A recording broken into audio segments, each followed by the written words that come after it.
What's up, YouTube? It's me, the artisanmc. If you get, excuse me, if you can hear me clearly, give me a one in the chat because it was nice and peaceful out here. As soon as I went live, the wind picked up and it just started blowing ridiculously hard. So, need to make sure you guys can hear me and I'm getting a strong signal. Then I know if I need to move inside or not. Swift can hear me. What's good with you, Swift? Appreciate that. My ninjas. Shout out to the ninjas. No response, but keeping track. Appreciate you as well. Like, share, subscribe. Support the stream if you feel so inclined. I am at the mothership, the undisclosed location of my mother's house. I'm set to go out of town tomorrow for work, so up here for the benefit of seeing moms and leaving from here, so that should be fun. I think there should be a game on today. I don't know which one because I don't follow sports like that. It doesn't hold my attention. It doesn't. So I don't know who's playing today, but I know it's a game on.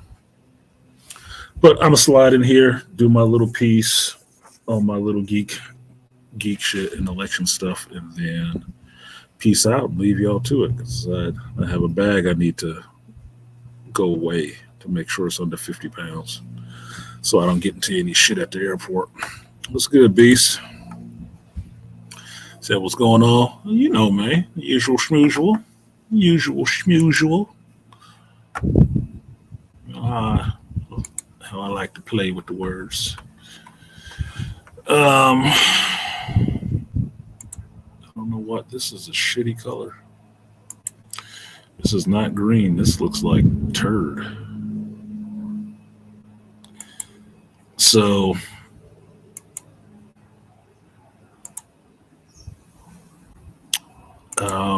StreamYard did some updates. So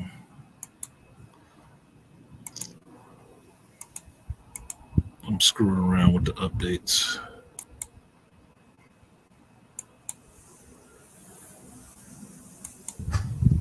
I guess this is going to be the one. So I'm screwing around with the updates, excuse me.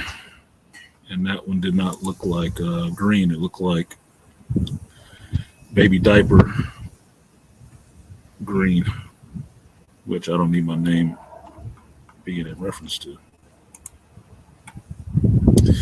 So what do we got today?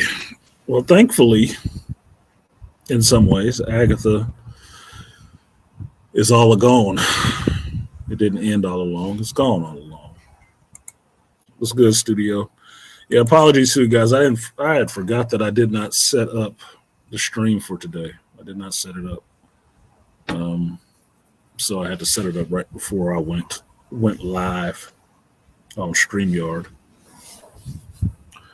Excuse me.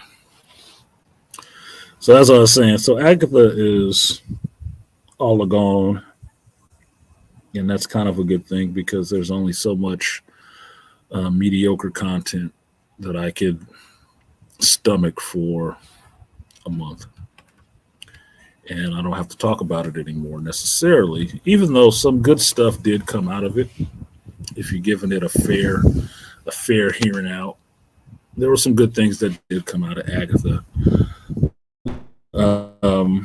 These last two episodes, I thought it was a bit much to drop them right before Halloween, but I understand that it is in keeping with the Halloween season. You're talking about witches, you might as well drop it right before Halloween so everybody can watch it. I don't know how many people they thought were going to watch it, but it was a decent enough episodes. What's good, Malika? There you go. I watched both episodes. I watched them really late when I finally got home on Friday night, and one of the reviews I didn't even put it up on Patreon yet because one of the reviews I did start falling asleep and mentioning stuff in the review that had nothing to do with Agatha at all. Nothing. I was talking about Halloween Havoc at WCW for some reason. I watched it. It was crazy. So I have to do a new review for episode 8. Episode 9 review was a little bit more comported, more on subject, more alert. So I will edit that one and possibly try to get it up today. I do have a couple of things to do today, but I'm chilling with moms today. So I got some time. Kicking it here with her and my little brother, Amarone, 4-legged sausage of a chihuahua. Funny. What up, King? What up, Swift? He says salute. Salute to you too, sir. That's the wrong hand, but I'm using the mouse, so you get it. And shout out to the Swift also saying what's up to everybody. So the brief review of Agatha, at least episode 8 and 9, is episode 8. You might have heard this before. It was my take, but nobody heard that recording, so I have to credit who else said it too.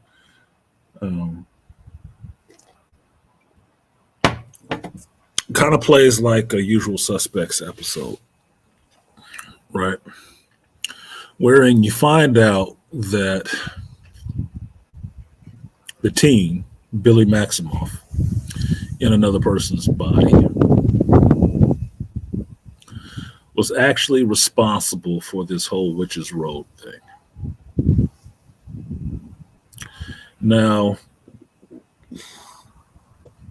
whereas I was watching this show because I like Catherine Hahn, and I was interested in what would happen with the character of Agatha, there were some characters in the show that I grew to like a little bit more and was curious about what happened with them. Now, the character of Teen, we already knew from the jump that this was, going to be Wiccan by the end of this. So him showing up and using powers in full Wiccan garb was, yay. It was cool, but not surprising. We already knew it was happening, right? Now, Wiccan as a character is cool in a sense to me, not because he's gay, not because he's a little boy, or just because he's a Scarlet Witch's son. It's just because his level of power, right? He has powers like his mother and is foretold to be the demiurge at some point, right? The encompassment of all magic energy. Okay, cool.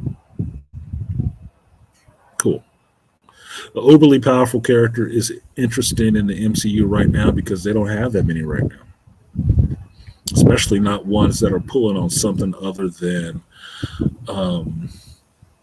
energy-based powers, right? Because the only other one you would think of is Captain Marvel or Gia from Secret War, or Gaia from Secret Wars. So getting the rest of that Young Avengers band together is interesting to me, just to see how it comes together. And understanding if I still owned a comic shop, it would be good for pimping the Young Avengers comics off on people. They wouldn't have to sit in the back issue bins. We can actually have people going through there and igniting their curiosity about these characters and wanting to learn about these characters, right? That would be cool. It would be cool enough, right? Now, in this episode, you find out that Agatha and Billy traveling together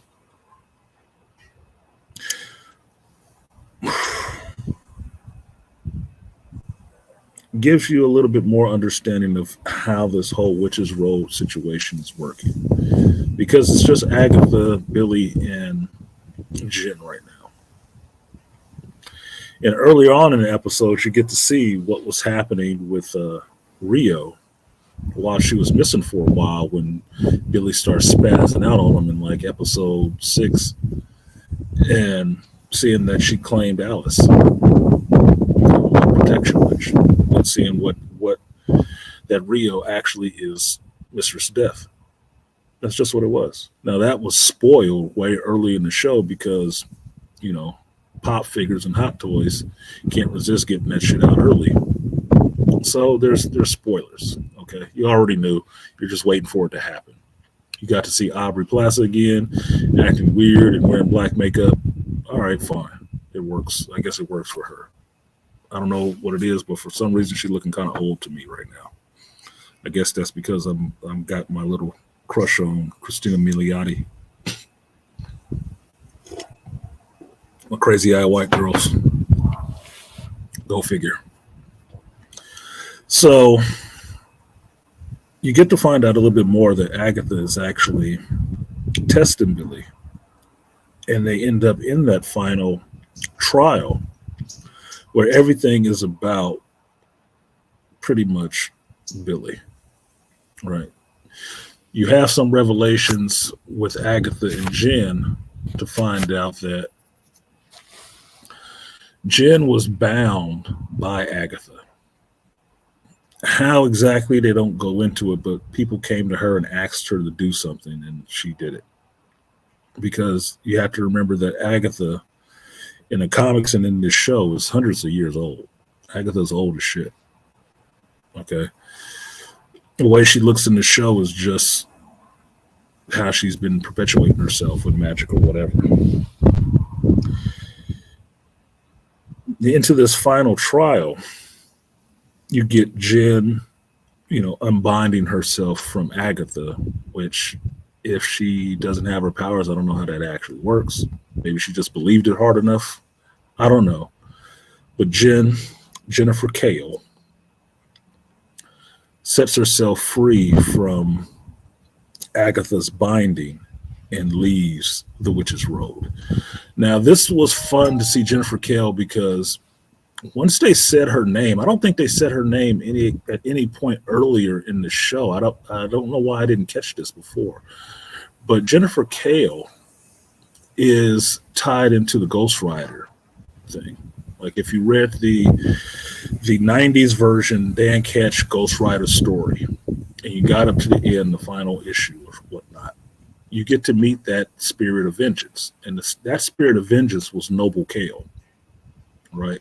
And his descendant was Jennifer Kale, a white chick, not a black chick. And you find out that Dan Ketch and them are related to Noble Kale, right? So they're tied into the Ghost Rider. So hearing this chick's name is Jennifer Kale, and it's a black chick, it's like, oh, that's a Ghost Rider tie-in. Okay, that kind of works. Jennifer Kale has to be there to be kind of the magic person there to give you that tie. Okay, that works. I'm fine with that. I'm fine with the character of Jen coming back because sister kind of hot, and they was really making her look ugly the whole show. I was just telling my mother about that last night, that if she watched Agatha all along, whatever, because my mother has a love for television and movies too, so that's where I got the bug from. So we was talking shows. I was like, did you watch this? She hadn't. I said, it was made for you. You might want to check it out. But I told her about how they was uglifying this sister in there. I said, you might not want to watch it, but if you do, take a peek at how they keep making that sister look ugly. That sister looking nice. So if she ends up further in the MCU because she gets out of that trial, she's unbound, she has her powers back, and she didn't get killed, she flies off. So basically she will live on in the MCU, so she will come back at some later point. Fine. I heard other reviewers, after I did my review, I told you guys I would go back and listen to other people's reviews. And I heard people talking about that she is in the Midnight Opposite of Moons game. What's up, Mr. Matt? That she's in the Midnight Suns game. And I'm like, oh, well, I guess that was a reason to check it out now so I could see how they were utilizing the character and how that story was progressing. So I add that to my knowledge of how this shit is supposed to go. But other than that, it's fine. I can have her come back. It gives me, at least in my mind, knowing the comic books, it gives me a link to the Ghost Rider, there's another way for them to bring the Ghost Rider in some comic book accurate sense, and not the Robbie Reyes Ghost Rider specifically, but the Dan Ketch Ghost Rider specifically, which I want to see. That's the one I actually want to see. I've got Johnny Blaze. I've gotten Robbie Reyes and Agents of Shield. Give me the Dan Ketch Ghost Rider. That's the one everybody wants to see right now. It is. Then you can bring Johnny Blaze back, Robbie Reyes in, that other chick, I forgot what her name was. I think it was Sophia or some shit like that. The other chick, Ghost Rider. You can bring those in if you make Dan Ketch the center point to that, because all of them are using different spirits. Johnny Blaze was tied to Mephisto and Zarathos. Dan Ketch was tied to Noble Kale and the Avenging Angel of God. I don't know who that chick was, the little Latina chick that they had. Robbie Reyes is not even tied to a spirit like that. This, the way he got his Ghost Rider powers, that dude was into some devil worship, some first power shit, whatever. That's why his spirit is tied to that car. So you can do it some other kind of way, but Dan Ketch would be the center to all of that, and that's who I want to see show up. The whole innocent blood and, fighting for the innocent. I need that. What up, Big Dog Productions?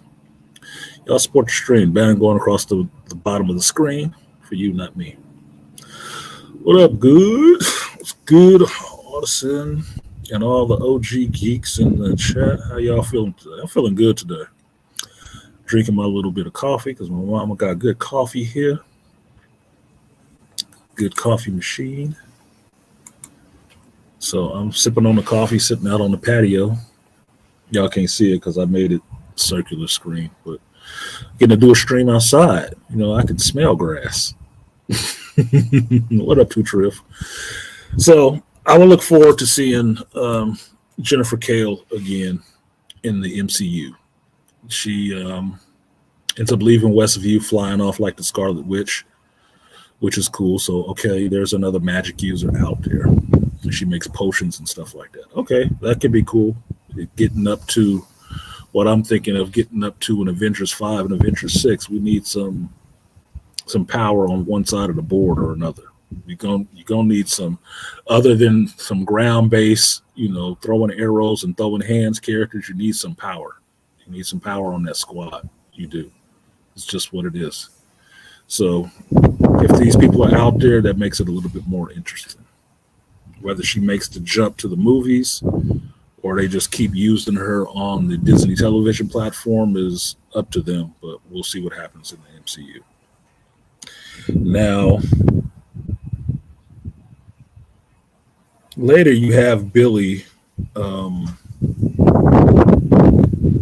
fighting a little bit. What up, Big Black Bang? You have Billy fighting Death a little bit. Was that I'm mixing up the episodes right now, y'all. Forgive me. Basically, I just tie up number 8. Yeah, Beastly, they do need some heavy hitters. They need some heavy hitters. They don't really have them right now. They got to bring people back from the goddamn dead to get the heavy hitters that they need to take on somebody like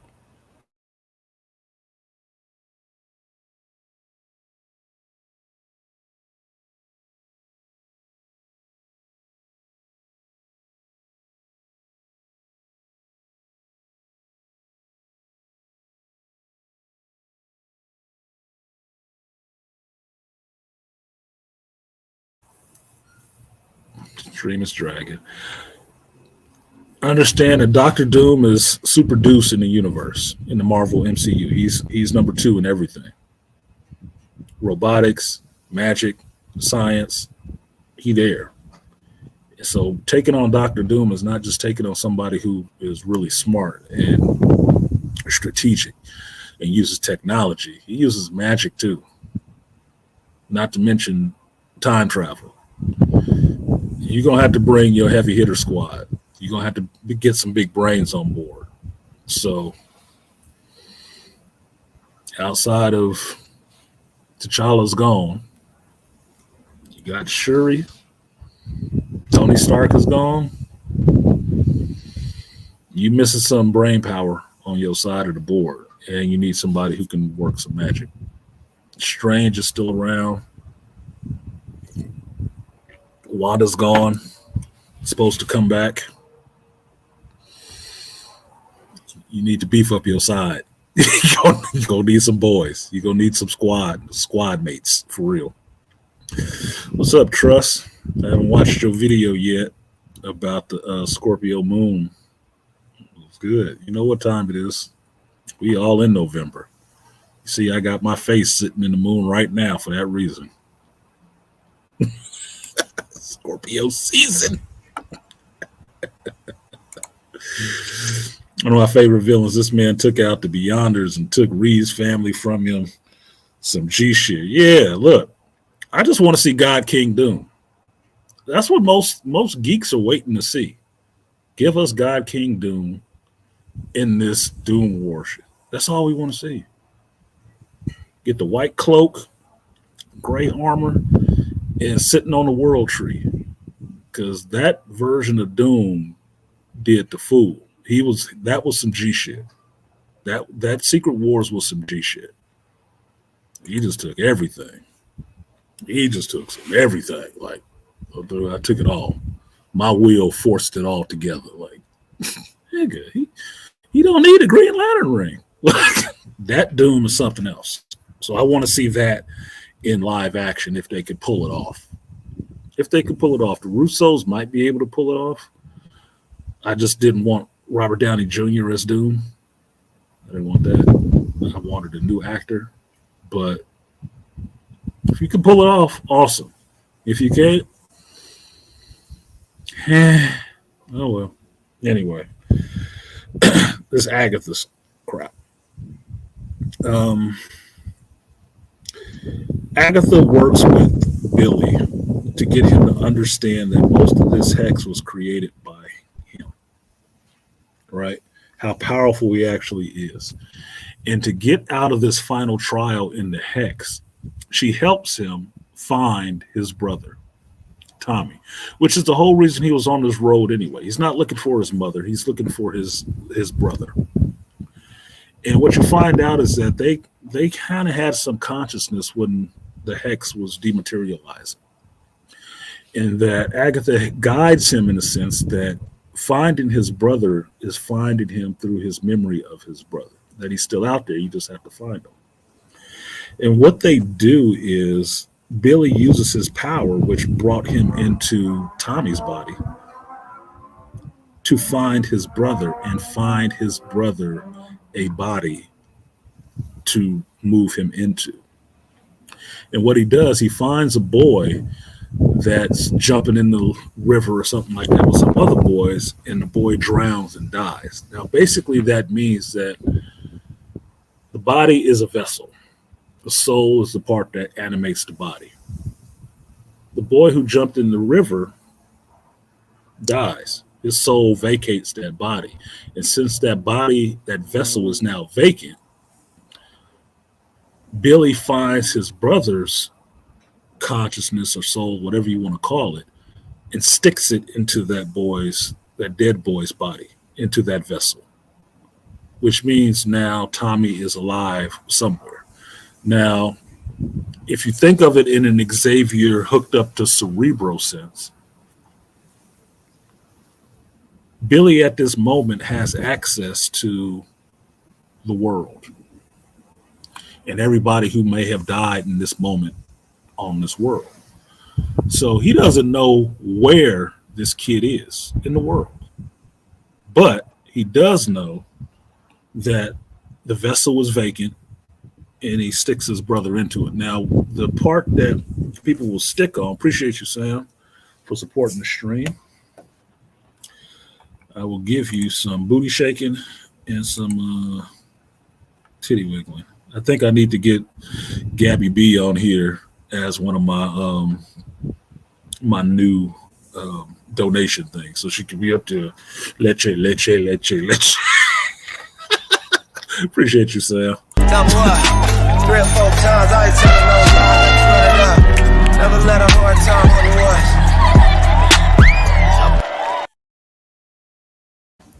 shit, I just saw Trust throwing me chocolate kisses. Appreciate you. Appreciate that, Trust. I'll take that as a donation as well. So, what it is, Billy asked the question to Agatha that is he killing this boy? He's not killing the boy. It's just an empty vessel at that point. The boy was already gone. You know, he found an empty body and is just moving his brother's consciousness into it. And since it's everybody who might have been dying at that moment, he doesn't know where in the world this person is. He knows he might have put his brother in there, but he doesn't know where he is, right? So once he does that, you know, Billy yeets up out of this final trial, and Agatha is there by herself in this final trial to get out of here. Because as the poem goes, or the song goes, is that at the end of the road, you'll get your wish. And Billy's wish was to have his brother back. Okay, his brother is here now. He's gone. He's out of there. Now that leaves Agatha sitting in this, you know, it looks like a mortuary. I think it looks like a cell, by herself, which is just a version of her own basement, or the Boner family basement. And she's thinking about what she has done and where she is and how to get out of this final challenge. And she grabs the locket that is her mother's locket that has the maiden mother and crone on it, and opens it up and pulls out this lock of her son Nicholas's hair. And one thing that's also in it is a dandelion seed. Like black folks will call them a wish, right? Little dandelions that you blow. That's what's inside of the locket. Now, the lights over this challenge are grow lights, and Jen notices that right off the bat that they're grow lights. When Billy yeets out, he cracks the pavement inside of this trial, and there's dirt underneath there. And so Agatha, while the time is running out, she realizes what she has to do, and she has the seed. She takes that seed out of the locket and uses water from her tears, thinking about her son, to wet it and put it in the ground and make it grow. Now, that was a pretty clever idea to me of how to make something grow when you need water, but it just goes back to the fifth element, right? It's like, I have no water, I have no fire, you know? Okay, clever that you have everything you need with you to make this work. Excuse me. Little decent performance from Catherine Hahn in this moment of vulnerability and in some ways accepting her fate, but finding a way out of it, which I like for characters. I like characters having a little bit, I think the word is mirth, to them, where they are conflicted by certain things. And in those quiet moments when everybody's not staring at them is when you see them dealing with that shit. The dandelion grows and it gets Agatha out of the actual witch's robe. She gets her wish and she gets out. Now,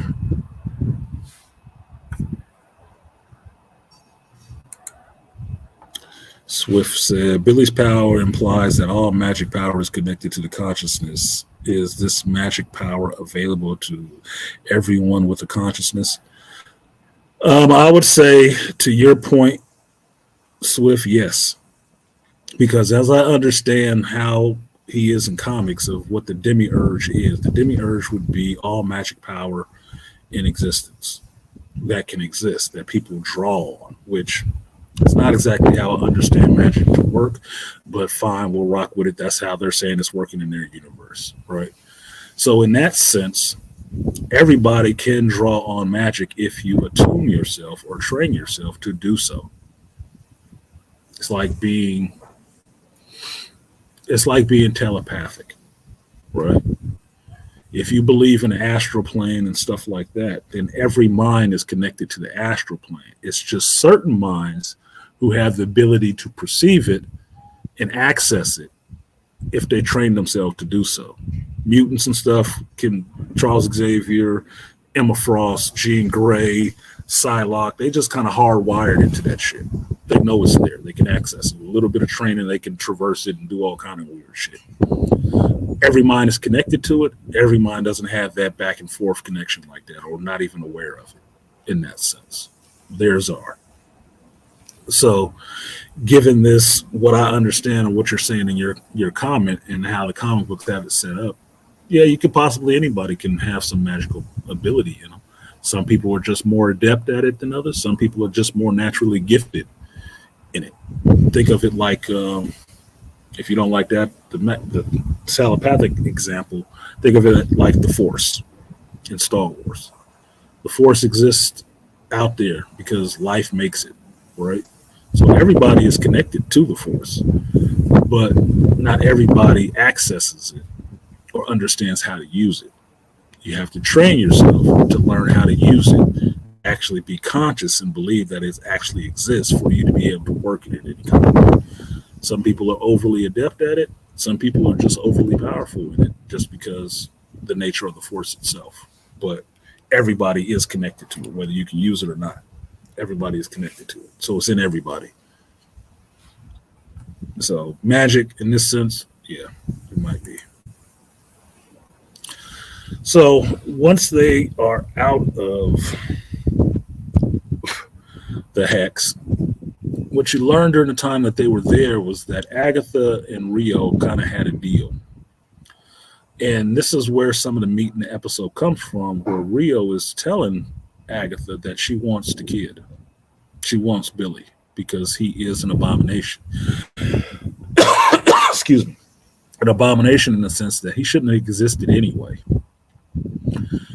And being that he does exist and took the body, reincarnated himself in the body of somebody who had died, that Mistress Death had already taken away, he ain't adhering to the rules. And she wants him gone. Now, she can't kill him outright because then he would just reincarnate himself in something else. So he has to give himself willingly over to death. Now,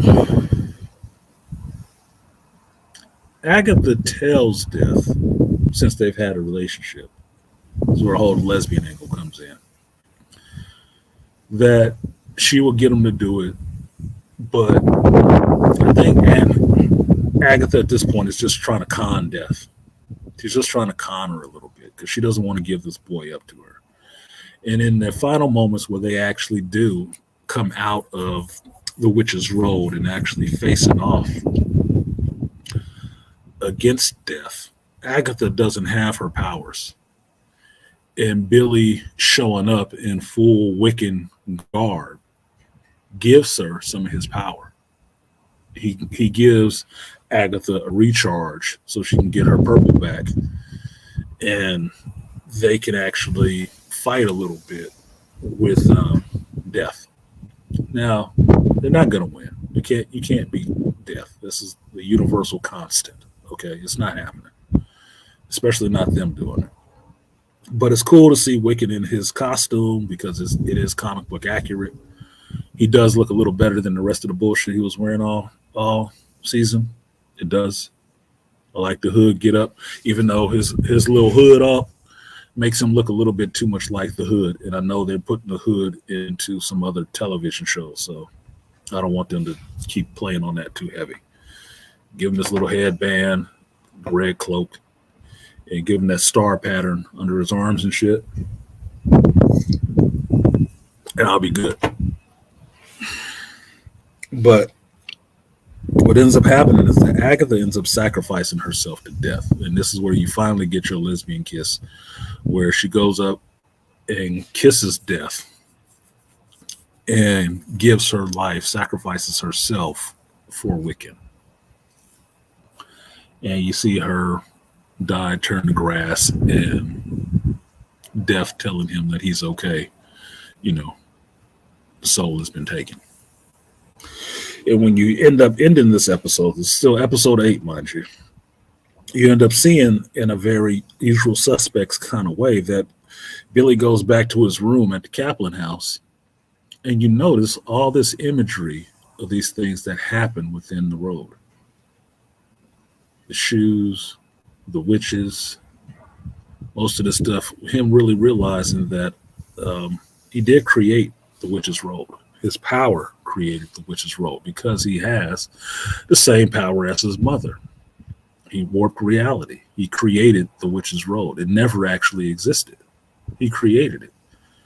But then that begs the question that if he created the witch's robe and it didn't actually exist, then what the hell is the point of the song? That gets into episode 9, right? Because at the end of episode 8, you see Billy shocked by something, and it's Agatha talking to him, and you're like, what the fuck? She's dead. Well, you roll on to episode 9, Agatha is dead. She's a ghost. She looks a little bit more comic accurate with white hair and stuff like that. I think she ended up looking more like Sindel from Mortal Kombat, to tell you the truth, but whatever. Yeah, mirth, well developed in the character, is a mark of a good display of hero's journey. It is. It is. It was decent for what she did. That character came in. The character of Agatha started this show off with not really remembering where the hell she was and who she was, getting back to who she was, getting broken out of that, and then by this point in the show, which would be a somewhat ending to the show, she has sacrificed herself for this boy. She kind of knew who he was the whole time. She knew. He just didn't know how powerful he was because he didn't realize fully who he was. She knew, and she wasn't telling him. So Agatha, in some ways, think of her as a con artist. She plays the long game. She ain't never really telling people everything. Never. Let them believe what the hell they want to. She ain't telling them everything. That's why she was, if you watch WandaVision, she was kind of pissed with Wanda, which is the thing. She was kind of pissed with Wanda because Wanda didn't understand how much power she was wielding at all. She had no fucking clue. And I think that kind of pissed off Agatha. That's why she went after her. That she was sitting there in this delusion, watching how it was all playing out, like, oh my God, she's this powerful? She don't even know what she's doing. It was an irritation, right? It was an irritation more than anything else. So she tried to work it a little bit. Like a good con artist, she tried to work it to her advantage a little bit. Backfired on her. So seeing Billy and meeting Billy, she understood who he was. She understood what was happening here. Okay? But she wasn't telling everybody that shit. And I like that with characters. Some characters don't need to tell you every goddamn thing. It helps for the audience if they have to use their brain a little bit more. And I'm not averse to using my brain to think through these things. Why they're not saying certain things, what is actually going on, as opposed to having everything ABC 1, 2, 3 for me. I don't need that. I have a working brain as an adult. So it was a decent little hero's journey point. Shout out to Nerdrotic, that's not my phrase. So in episode 9 picks up, you see that Agatha is a ghost. But you also see that episode 9 functions as a history, a flashback episode. And you get to see Agatha after her mother's coven has been killed. And I think it says 1750. So I think that put a little bit past the little Salem witch stuff. And she's running through the forest, grunting and oohing and ahhing. And you see that Agatha is actually pregnant. So this gets into the whole thing of Agatha having a son. She actually did have a son. Excuse me. It was a real person.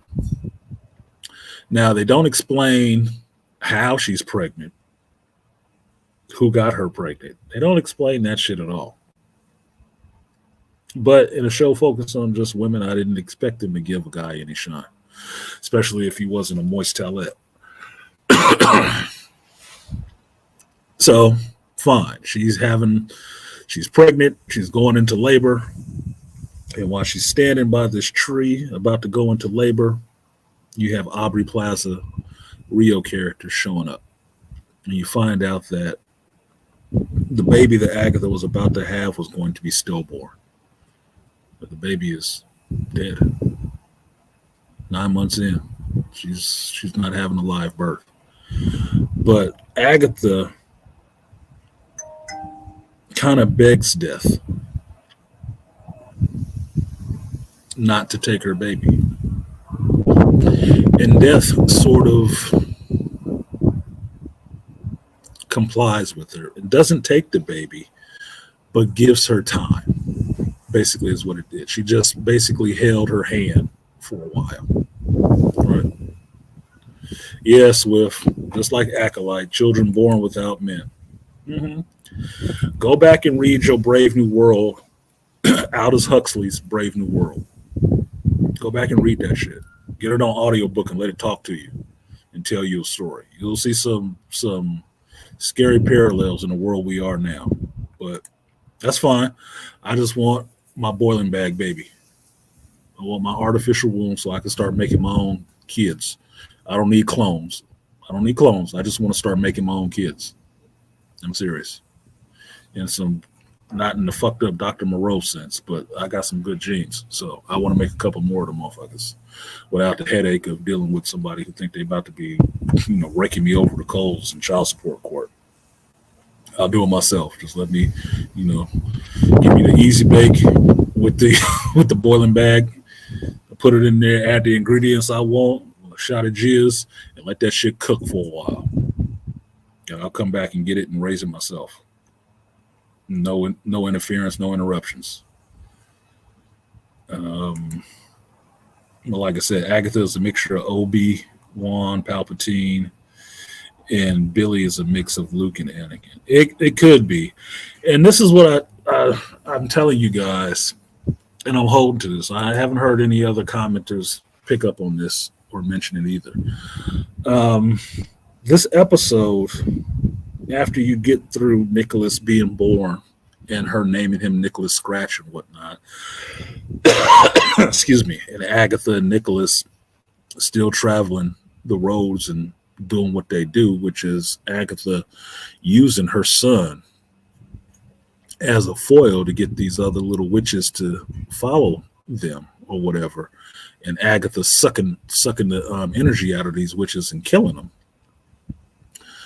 They develop a song while they're singing, and the boys start singing a song, and it becomes their little traveling song down the winding road. Well, at a point, it becomes the witch's road, and the kid is performing it in front of people. And other witches around that time are interested in this, and he brings them back to this place, and his mother kills them, takes their powers and kills them. Now, the misconception is that she's taking their powers to try to give her son life. That's not what it is. Agatha is a necromancer in a sense, right? She tells him flat out what she can do with her powers when he's young. She can create illusions. She can move things with her mind and her will and stuff like that, but she can't heal him. She's not a healer. She's a necromancer, right?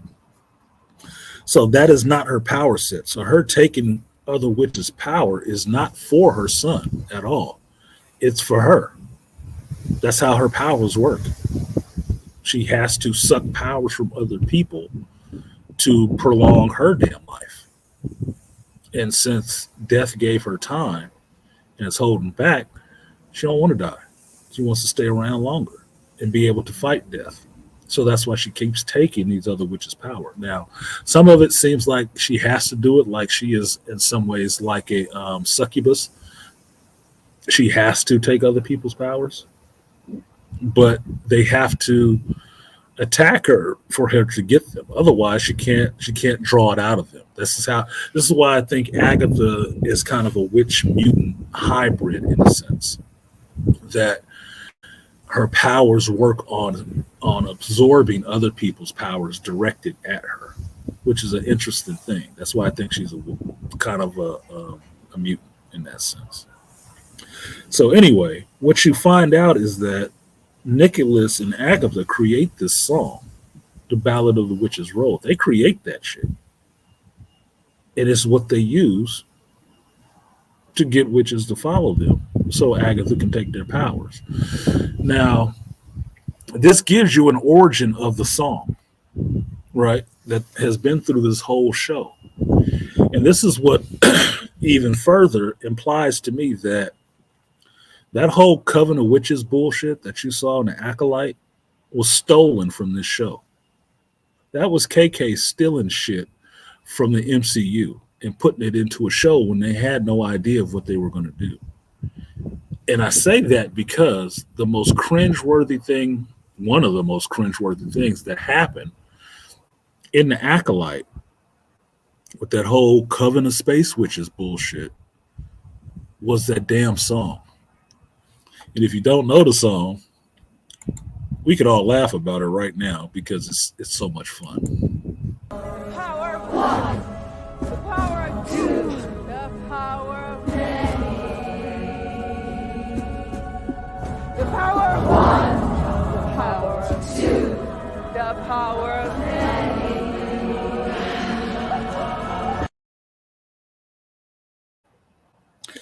Now, we all know how silly that crap was, but I told you earlier on in this Agatha show is that all they needed was one more song in there to prove the point that that power of many stuff in the Acolyte was stolen from Agatha all along.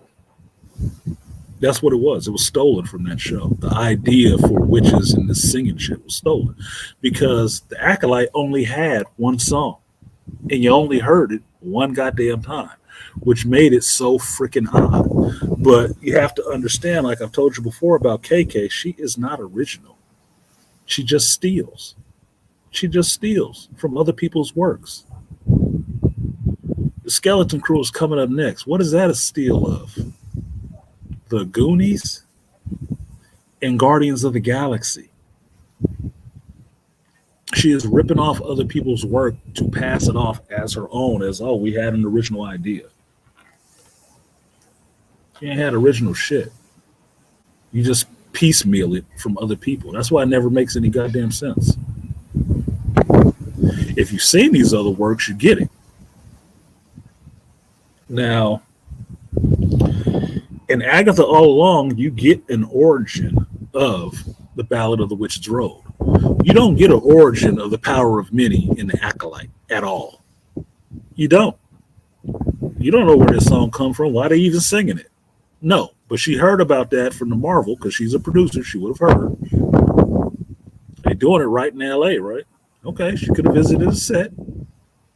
Leslie Hedlund could have visited a set. Dave Filoni, good goofy ass, could have visited a set. Since they were probably filming some of this on the volume, it was probably up at Skywalker. Okay. They took that and just threw it into their shit. They just rolled it into their stuff as much as they could because producers and movie and production studios do always steal from each other. What up, Dr. Anwar and JT? It's good with you. That's why you have a DS9 and a Babylon 5. That's why you have those two shows at the same time. Because Babylon 5 was being pitched for years and studios were passing on it. And it had legs. So all Paramount did was make up their own knockoff. Now the show was good, thankfully, but that's what it was. A show about a space station sitting outside of a wormhole and just coincidentally it ended up in two separate fucking shows. Hollywood is not that original. They steal often. So KK did the same thing. She stole that Coven of Witches shit with the Coven of singing lesbian witches shit and stuck it into her show because it gave her show a basis and something. Even though you can see from third episode on, that show had nothing to do with witchcraft, the thread, none of that shit. Because I told you this, and I use it in my thumbnails for Agatha. You go back. The picture I use is Agatha from WandaVision. And one of the things I admired and I found interesting in WandaVision was the way Agatha always did her conjuring of her magic. And one of the scenes is the thread. One of them is her pulling the thread. That's how she showed that she was using her magic. And that's why I put that on the thumbnail for Agatha all along. So you could see that. That whole thread shit is KK stealing. And that's stealing from WandaVision in the MCU. So all of that, most of that stuff was stolen. They didn't do it very well, and that's why half the show, a portion of the show was that, and then they walked away from it. The rest of the acolyte, you never saw them using a thread or anything. They was just using the force. It was stolen. Now, in this Agatha, all along, you see the origin of the song. The song was made up by Nicholas Scratch and Agatha. They made up the song. The son made up the song. It was never real. The witch's robe was never real. But like a cult, you start something on some little, specious terms, people like it, they adopt it. Over time, it becomes real to people. Like every fairy tale, like every nursery rhyme or whatever. And people infer meaning into it, that it has to be real. Oh, yeah, that's real. Agatha used it. She understood how to use it. Yeah, it's real. Yeah, we need to come together and build a coven. And, I think you guys aren't real witches. They shoot her with their powers. She absorbed their powers. You got 4 dead chicks, 4 dead witches. Agatha is stronger. They the lesser. And that's how it functioned for years. 4 years. Now, after a point, Nicholas does die. And it's not connected to the Darkhold at all. Nicholas dies because he starts getting sick, and he doesn't want to keep doing this with his mother. He doesn't want to keep luring these other little witches to their death. He has a conscience in a sense. And one of the last times, he kind of gets the witches to go away, and his mother doesn't like that he did that, but he has a little cough, and they lay down together in the woods in the cold, and Rio comes for the boy. She does. She comes back for the boy. It's like, yep, it's time to go. Kiss your mother goodbye. It's time. And that's all she could do. She took Nicholas. She gave Agatha time with the boy. I would think they had a good 12 years or so. He looked like he was about 12, maybe 8. But it was time for him to go because he was never supposed to be born anyway. And Agatha, waking up, finding her son dead, is angry at death. She's angry. She's sad for the loss of her son. And the cruelty that she speaks on later that death did to her was that death gave her her son and let her know that love of having her child, and then came back and took it away from her.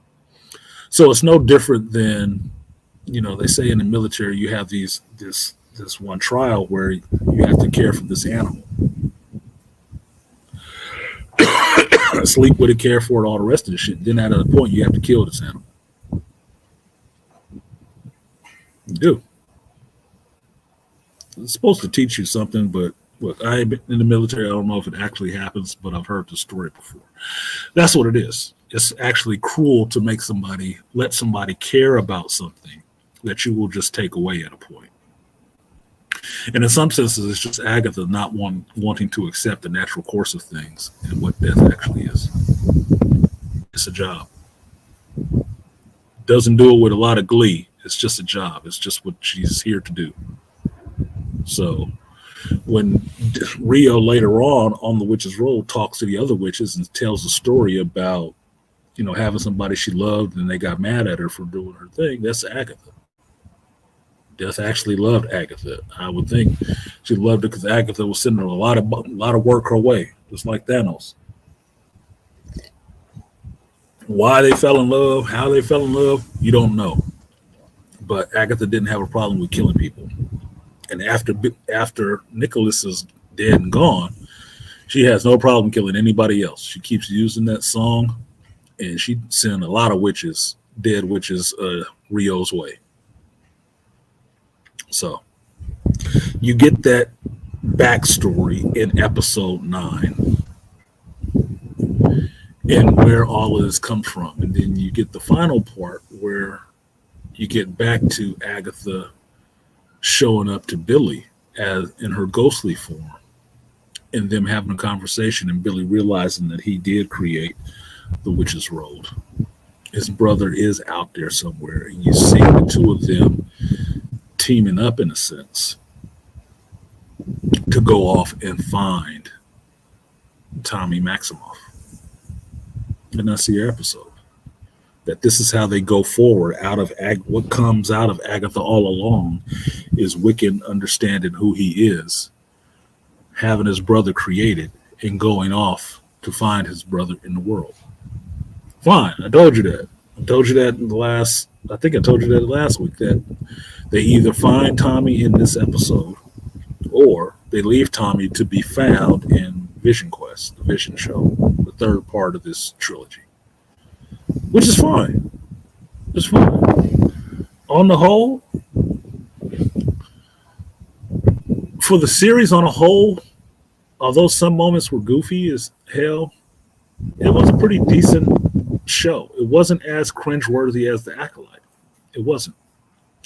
It doesn't really ruin anything canon-wise or continuity. It changed some stuff from the comics, but it tried to stay pretty close to the comic books. And it gave you some development for these characters to get them off to the point where, okay, this is the next Young Avenger showing up. The character knows who he is, why he is, and we're going off to find his brother so we can get that next member of the Young Avengers popping up.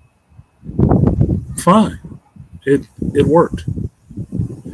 Was it the best show on? No, it wasn't the best thing ever.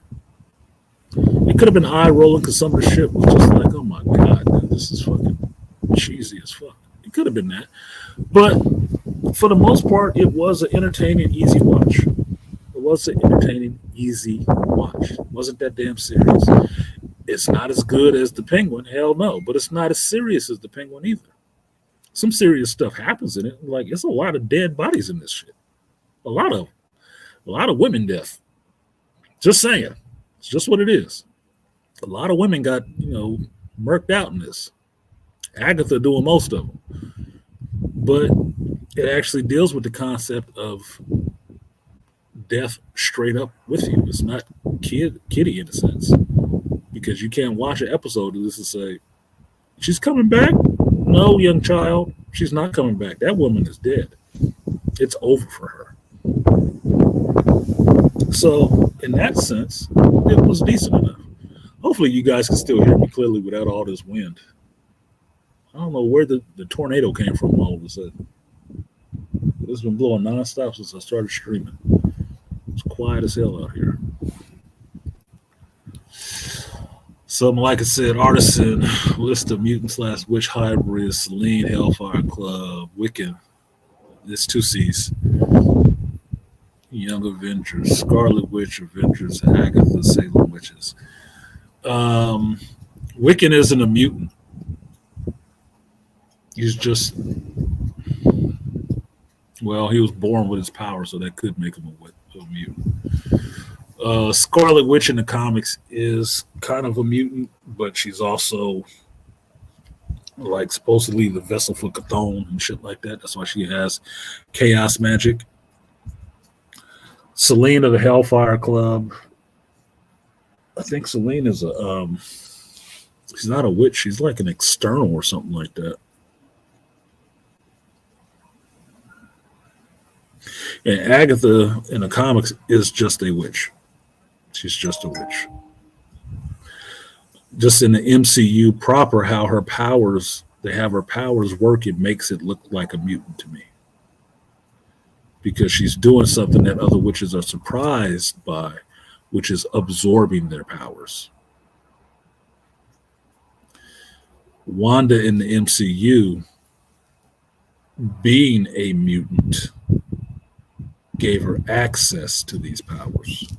That's why she doesn't weave signs or anything like that. She doesn't understand any of that shit. She just ended up being that.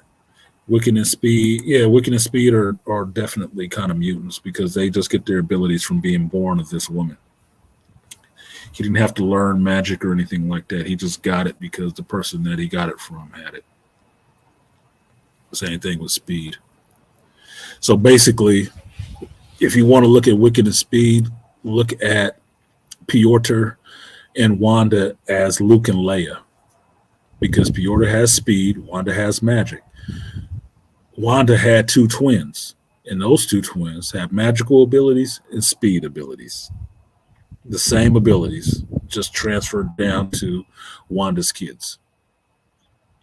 They want to be really funny, they can have Piotr and Wanda in some Jamie Lannister and Cersei shit, which would make more sense because there ain't no fucking way in hell she got babies from, Vision. She had to make them. So yeah, Luke and Leia, Jason and Janiyah solo.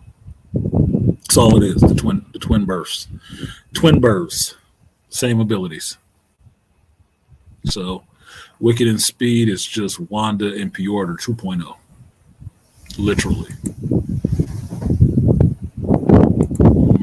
Swift, what up, Swift? He said, I like the beginning of episode 8. It reminded me of the Sandman, and Death said that it is all the time you get. Yeah, I did like it. But that Sandman episode on Netflix, that was really good. That was a much better episode. But yeah, I liked 8, and I liked 9 of actually getting that history of seeing like, oh, this is where the song came from. This is, oh shit. So that's why she thinks these witches are stupid for believing that shit, because she knows it's bullcrap. She knows where it came from. It's tied to her. And it could be kind of a painful thing because it was a song her son made up. Ouch. That was a good pull to the episode because it wasn't exactly cheap. It's something fucking here that you've seen from the beginning of the series, that at the end of the series you get the origin of it. That's decent writing. She didn't pull a fast one on you. No, it was there the whole time. And if you go back and watch the series, you see Agatha didn't like that song to begin with. Alice's mother singing that song and making it a big hit as a song. Agatha hate that damn song. But she's used it for hundreds of years to take witches to their death and get her powers and live as long as she has. It's beneficial, but she knows it's bullshit. Agatha is a con woman. It was a con. She knows it.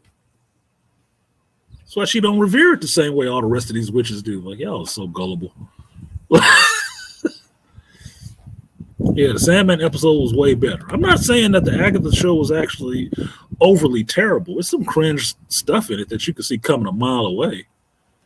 But if you just watch it, it's just a show. It's just a progression of a character, which is what I said I was watching it for, because I don't hate the Agatha character. I don't hate Catherine Hahn. I thought the Agatha character was kind of interesting. I just didn't think she needed her own show. But I was interested to see where the show would go and how Wiccan figured into all of this. Because while I know of Wiccan, who he is, his lineage and stuff like that, I don't know all of Wiccan stories. I didn't read a bunch of the Young Avengers stuff, but this, in a sense, will make it, excuse me, a little bit more interesting to read some of the stuff with him to see how powerful this character can actually be and what his whole struggle and journey is. Because in Marvel Comics, they only push this character on the fact that he's gay, and I think that's bullshit. That'd be like pushing the character just because they black or a female. That's lame as fuck. It's lame. What's going on with the character? Don't give me all the rest of the surface level shit that I don't care about. How this character has sex, who he is. I don't care about that shit. I'm sure somebody does. I'm not one of them. So tell me what this character's journey is. Is he a hero? Okay, why is he a hero? What made him decide to be a hero? What is his struggle that he deals with? And don't tell me it's being gay. Nobody cares in Marvel Comics. There's a bunch of gay characters running around. We only get pissy about the ones you turn gay for your agenda, like Iceman. Iceman had never been gay, and I don't accept him as being gay. North Star can be gay all day, because he always has been. Iceman was not, and you're not just going to flip it just to make a point and think I'm going to accept that shit. No. Can't. Beastly Nerd says, and it would upset her because of her son. Yeah, it would upset her, which gives it a little bit more weight. It wasn't, like I said, it wasn't cheaply done. It wasn't. She didn't pull a fast one on you. So while I may think Jack Schaefer was kind of silly, she is the same person that wrote WandaVision and Agatha. So at least it's consistent in that sense. This is what happens when, and take note of this when I say this. This is what happens when you give a creator a singular vision and not a committee. Everything tracks all the way through from WandaVision to Agatha, and I would guess in this vision show, all of this tracks all the way through because it's one person, singular vision. The rest of this by committee shit don't work. And what this show proves more than anything is that, and this will sound funny to say, but I'm gonna say it just because I can. It proves that Jack Schaefer is a better writer and showrunner than Leslie Headland ever was.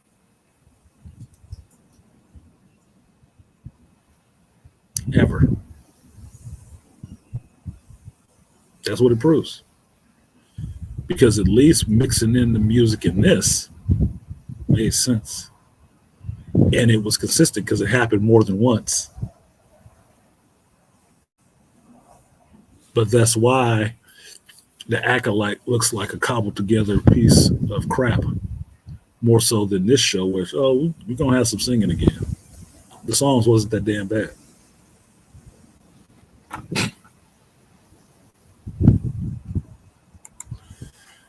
Don't give me a one-dimensional character developed with no purpose, and no purpose, no reason. Yeah, their purpose is I do it this way. The reason is we need this here. That's no good for a character, dude. That's a cardboard cutout. That's a meme. What up, Hitflix? Is Ackler all along worth watching?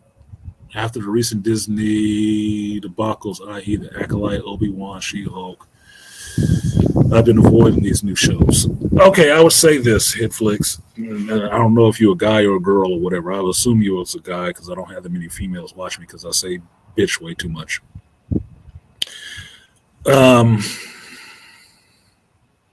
Is it worth a watch? Is it worth watching to see how they introduce Wiccan into the MCU? So you are not blindsided when you watch an Avengers movie and then these characters show up.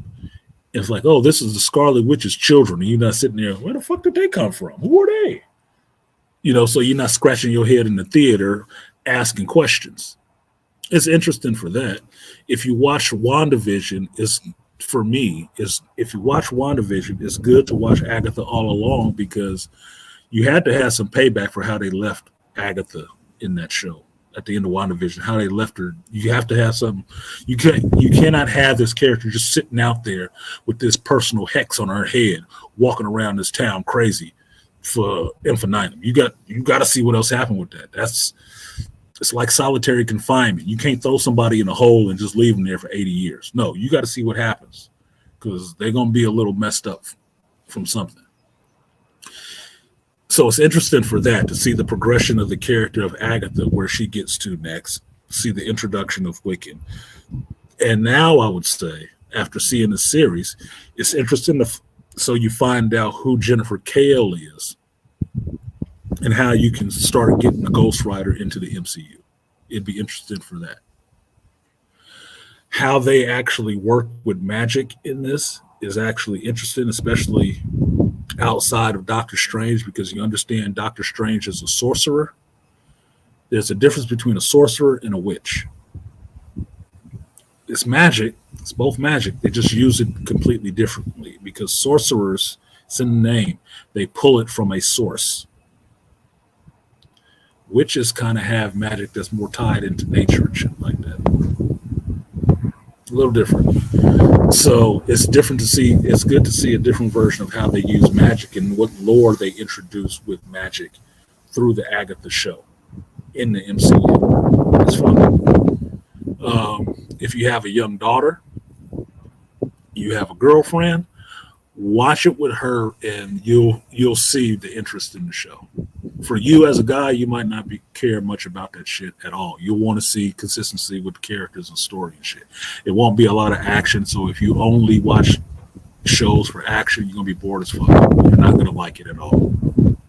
It's a little bit too much on the estrogen side for you to be even interested in, right? You ain't got enough girl on girl kissing. But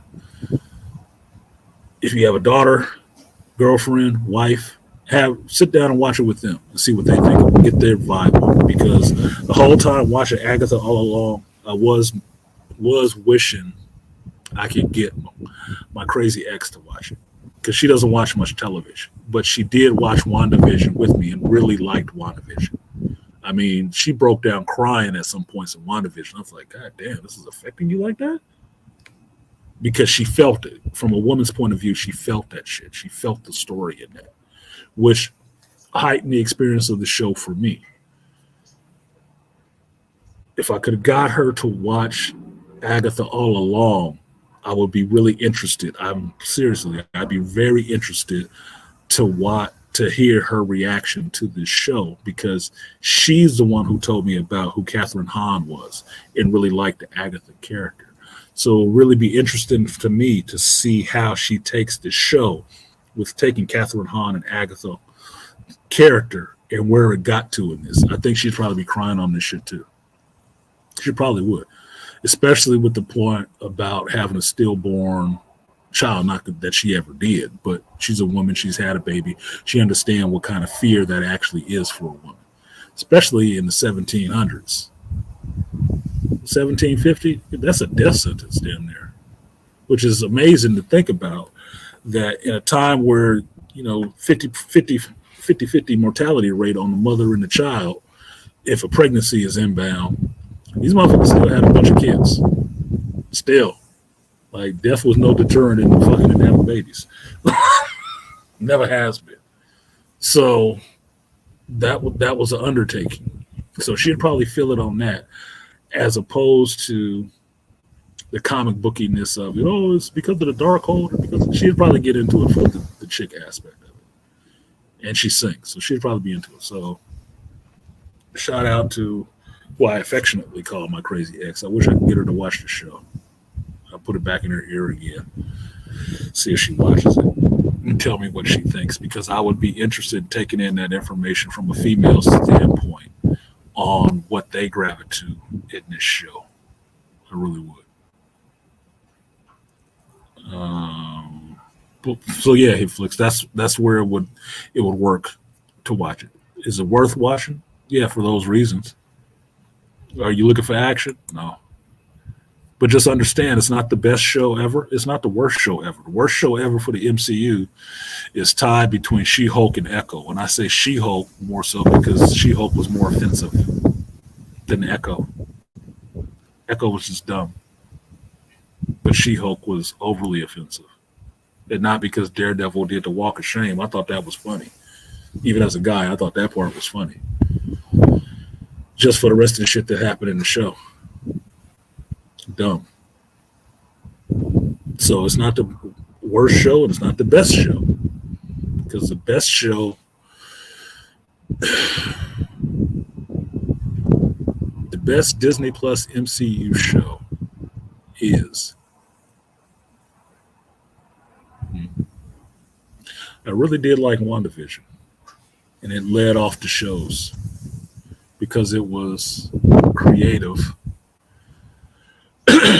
I said it'd probably be tied between WandaVision and Falcon and the Winter Soldier, because Falcon and the Winter Soldier has some shit in it. It did. You can be pissed off that Steve Rogers ain't in that shit the whole time all you fucking want to. I don't care. But I like the interplay between Falcon and Winter Soldier. I like John Walker losing his shit. I don't like the villain so much, but I did like Baron Zemo. There's a lot of stuff in there that I really did like. Like, the Dora Milaje getting into a fight with the Winter Soldier, and that girl doing the 5-point exploding heart technique on his arm and making his arm drop off his ass like, like, they know shit. They ain't afraid of that fucking Wakandan arm. They know the cheat code on that arm, Bucky. Sorry, you're gonna be a right-hander for a while, homie. But yeah, I would say it was tied between Falcon and the Winter Soldier and WandaVision, just because Falcon and the Winter Soldier dealt with some real world shit. I didn't get upset about the preachy moment at the end that all the white boys did just because they don't like black folks preaching to their ass about they need to do better. They don't like hearing that shit. Let's just understand who was upset about that shit. They don't like hearing that shit. But WandaVision was very good to me because of development for Wanda and her backstory, who she is, why she is, where her powers come from, and why they work, and the emotional breaking and the growing up of this girl into a woman. It was good for that because she was due for a break. She needed one. And I'm not talking about a break as in a respite, meaning I need to break from reality for a minute because I've just dealt with too much trauma in too short of a time. Yeah, she was due. And I don't mind Wanda being in the sense that, yeah, she can be a hero, but you never know, man. You just never know. You might piss her off one day, and that could be the end of everything. So keep that shit calm. Wanda, Storm, you might want to keep them calm. Be nice. Be nice. Be polite. Use your inside voices because they can fuck up your whole world. And not a euphemism. Like I said, excellent and spot on description of how and where different magic uses generate their powers. Yeah, I like the idea of magic. I do like the idea of magic. Telepathy or psychic powers and magical powers are really interesting to me. And even as a kid, I always read up on that kind of stuff. I always was interested in that kind of stuff. So how I understand, that's what I said, how I understand it, they work differently. Yes, magic, but it works differently from different places. I'm a guy. Sounds cool. I'll check it out. I like WandaVision, but the Acolyte and She-Hulk. Yeah, Acolyte and She-Hulk is shit. Those two chicks, Leslie Headland for Acolyte and that goofy ass chick that wrote She-Hulk, they both need to be in KK's own movie studio writing other shitty projects, but they don't need to work on nothing else. She-Hulk can be saved if somebody else comes on and writes it. I would give She-Hulk to, I'd be more apt to give She-Hulk to, what's her name? Who's my hot white chick that did Wonder Woman? I'd be more apt to give She-Hulk to her to do a second time. If they was going to make a second season of She-Hulk, give it to her. I bet she fixed that character. Because she'll make She-Hulk, I would think, more in line with the first Wonder Woman movie, where she is beautiful, powerful, and actually not a snarky bitch, and still be a hero. I would trust her to do that. I'm forgetting her name right now. I don't know why, because she's kind of attractive to me. No, not Gal Gadot, the director. The director. Let's make men uncomfortable. Says every ugly chick that was never picked by a dude. You understand that, right? Charmine Obey-Chinoy, that's why she's doing documentaries. Give me a documentary on OnlyFans. You never will. You know why? You ain't pretty enough. So you want to make men uncomfortable? No, you want to make white men uncomfortable because they didn't pick your ass. Yeah, Patty Jenkins. Thank you. Yeah, Patty. Nice Patty. Because Patty is feminine. Every time you see Patty Jenkins at a show or something like that, watch how she moves and how she dresses. She dresses like a woman. She's not dressing like a woman who want to be a man with pants on and shit like that. No, she wears dresses. She wears heels and shit like that. She looks attractive. That's a hit. She wants to be a woman. That first Wonder Woman movie, I thought was great. I thought it was awesome. Gal Gadot pulled that shit off. You got this really powerful, strong woman that had this vulnerability to her. And at the end of the day, she still has normal woman desire. She likes a man. She's curious about a man. Yeah, she's strong and powerful and doing that hero shit. But that first Wonder Woman movie was awesome. The second one got fucked up with all that feminist shit thrown into it. That was, I think, the studio play. And I think it's a studio play more than the Patty Jenkins play because Warner Brothers is good for doing that shit. They do it with every show. They usually do. They do it with every show. And it's different directors and different writers. That's a studio play.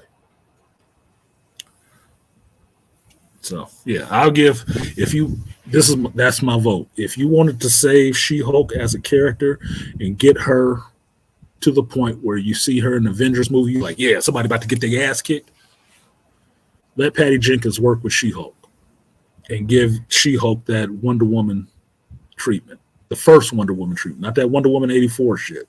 No, the first Wonder Woman movie treatment. Because for me, that's who She-Hulk should be in the MCU. Make her like Wonder Woman. Not making her Wonder Woman, but let her be a confident woman. And not this mouthy, snarky, chick. And if you need to, recast her. Because Tatiana Maslany pissing me off. She making herself radioactive, gamma radioactive, and not in a good way. Not in a good way. I was fine with her playing She-Hulk. I didn't think she was a bad actor. But the shit she keep coming out of her mouth now, it's like, man, ain't there a purge going on at Disney? Well, this is somebody waiting to get on that slide. Put them down to shoot. Get somebody else. Because that shit is getting irritating. That's why I read online the MCU is using a new actress for She-Hulk. Oh, they should. Oh, they should. They should. Because Disney's, look, you've heard about it from other people that there's a purge going on at Disney, right? And the purge is actually affecting all these activists that they have there. It should. You know why? Because activists don't make anything. They don't. Not this modern age activists. They don't make shit. They just ruin things. That's it. They just cause anarchy and destruction because they want to bring it all down, girl. It don't matter where they are. Comics, movies, television, video games, your popular others, they just ruin it because everything is a link back to the patriarchy. If you're a man that built anything, now it needs to be torn down because this bitch mad that she didn't make it, even though she don't have any ideas to make any of this shit. So anything established, anything that anybody has worked for to build, all of a sudden has to be evil and it needs to be ripped down. They need to get the hell out of Disney. They do. So if Tatiana want to join the chorus of gaggle of goofy ass chicks at Disney who are activists and want to be up there talking all this shit and ruining these franchises or ruining these characters and IPs before a show, a movie ever even get off the ground, then you can go too. Y'all can all have a studio together making all the stuff you think people need to see. Do that. I'm all for it. This is America. I'm sure people will fund you money to do that. I'm sure the big three at Disney that fund all this DEI stuff at Disney will fund you to make your own studio doing this, wouldn't they? Wouldn't they? Or do they want a sure bet? They don't want to wait around to see you gain a following and gain a voice. They're much better using, an established companies, the patriarchy, megaphone that they've built and the platform they built for themselves so they can push that shit out. They don't want to do the groundwork, the grassroots work of building it up themselves to where nobody can shut them up. Right? It's bullshit. Yeah, let it go. Like I said, I like Tatiana Maslany. I did. Before, even during the She-Hulk show, I thought, she's a fine actress. She's fine. She can do the comedy stuff. She went way overboard with that shit. And I don't know what it is with these chicks that just because something failed, now everybody is an asshole. Look, I was rooting for you, you dumb chick. I was rooting for you for this show. I gave the show a chance. I did. The show was trash. There were some parts in it that I liked. There were some parts in it that was funny because I wasn't taking it overly serious. And it was a good thing you said it was a comedy because otherwise it would have got extra flame. But it wasn't good for the character. And your mouthy antics after the fact because it didn't get renewed did not help it. Shush. Nobody wants to hear that. The best thing you can do if you don't like the people, the fan base, is shut the hell up and talk to your fellow actors about it. But go out there and do your job and don't inflame these people. Your personal views nowadays are your personal views. And since we live in the age of social media now, when somebody sticks a microphone in your face, you do need to be watching what the hell you say because it will be brought up. And if you're pushing, if your job is contingent on people being interested enough in who you are as an actor, your work as an actor, to want to show up to a show or movies like, hey, they cast Tatiana Maslany in this, I'll watch this. If your work is tied to that, I think it would behoove you not to go out there and spit in the face of the people who would pay you money. Because we are not in that mind state anymore that we're just mindless sheeple running with our credit cards in hand just to plunk down money because you said we should be watching this. Consume. Don't think. Consume. No, we ain't there yet, okay? We're not there yet. People will turn away from your ass quicker than flipping to the next video on a TikTok. No, we're good. No, I don't like that. Moving on. And it's not just the older generation. Understand that. It's not just the older generation. These are these younger generations. They don't want to hear that shit either. They're not interested. So I don't know who you think you're speaking to, but it must be your cohorts. Because the fan base ain't for it. And it's proving it out when you get flamed online and your shows don't get renewed. It's proving it out. I don't know who you think you're talking to, but obviously they ain't there for that. Obviously not. They not liking that shit. You said, and the ending was suspenseful. It was. I'll agree about the first Wonder Woman. I don't like Gal Gadot flat out. She can't act, but in that first movie, that was her character. Jenkins did a good job in the first Wonder Woman. I wouldn't say I was overly a fan of Gal Gadot either, but I bought her as Wonder Woman when I saw her in the movie. Because she did have, I was worried that the Wonder Woman movie was going to be overly feminist.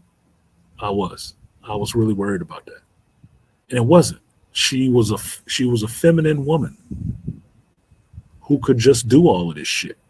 She wasn't playing up and being a lesbian. She wasn't trying to be better than a man. She was just a woman being her. And I enjoyed it for that. I like Gal Gadot more for that role than any of the Fast and the Furious stuff I saw her in. Because that's what she was in the Fast and Furious stuff. I was tougher than a dude. Shut your skinny ass up. Skinny as a twig. I was fine with her as Wonder Woman. I was cool with it. Even the sliding around on her knees and shit like that. I was waiting for her to break into doing some Jabberwocky shit for a minute, but whatever. And me and AB Media laugh about Wonder Woman 84 calling it Spider-Man 3 because all she was doing was Spider-Man shit with the lasso. Like cut from the same movies. That's why I know it was a studio play. It's like, there ain't no way Patty Jenkins wouldn't took this scene from a Marvel movie with Spider-Man. The same scene. Like, goddamn, dude. Stupid. That was a studio play. So I don't mind Patty Jenkins either. I would have liked to see a Rogue One movie with her because her father was a military pilot and she has some love for that shit. I know she got more love for the military in that than KK does, which is why I'm not surprised that her movie didn't go anywhere. Because she would be one like Gina Carano, not vibing with KK. She wouldn't be. You can say her movie was shit and that she shouldn't get projects because of 1984, but understand that's a Warner Brothers play. And anything even after that Warner Brothers put out has not been that goddamn good. different writers, different directors, different actors. It still ain't been that good. That's because the studio was involved. The people at the studio wasn't any fucking good. They gone now though, so we'll see what happens. Yeah, she was a balanced character. She was. That's why I think that was Patty's thing, because Warner Brothers didn't know how to make that movie. If they did, they would have made it a long time ago. Patty came in with an idea to do it because that's what the director does, and she did it. She made it her way. And so, just like Ryan Coogler worked with the same actors for a reason. They got to understand them with each other, right? Right? Okay. Patty Jenkins and Gal Gadot always work together now. Why? Because they got to understand it with each other. The disconnect was not between Patty Jenkins and Gal Gadot for that second Wonder Woman 84 movie. No, that was between the studio and what Patty wanted to do. They could throw it off on her because they can always blame the director and kick the director out of there and keep going with the same shit. But then you watch what they do with their next movies. Patty Jenkins wasn't involved with that Shazam 2 shit. Why did it suck? The first one was decent. Why did the second one suck? Why did that Birds of Prey suck? Why did Black Adam suck? Why did Aquaman 2 suck? Why did The Flash suck? Different writers, different directors, different actors. All the same studio. The studio was the problem. The people that greenlit those movies initially were the problem. And understand, this was before Zaslav came in, which means it was the people who were making the company so vulnerable that Zaslav and Discovery came in and bought it.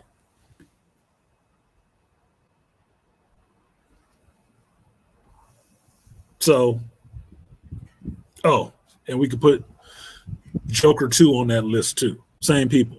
None of these were movies that was straight up approved by Discovery and Zaslav. No, these were all stuff that was in the pipeline, already approved, and what they wanted to have.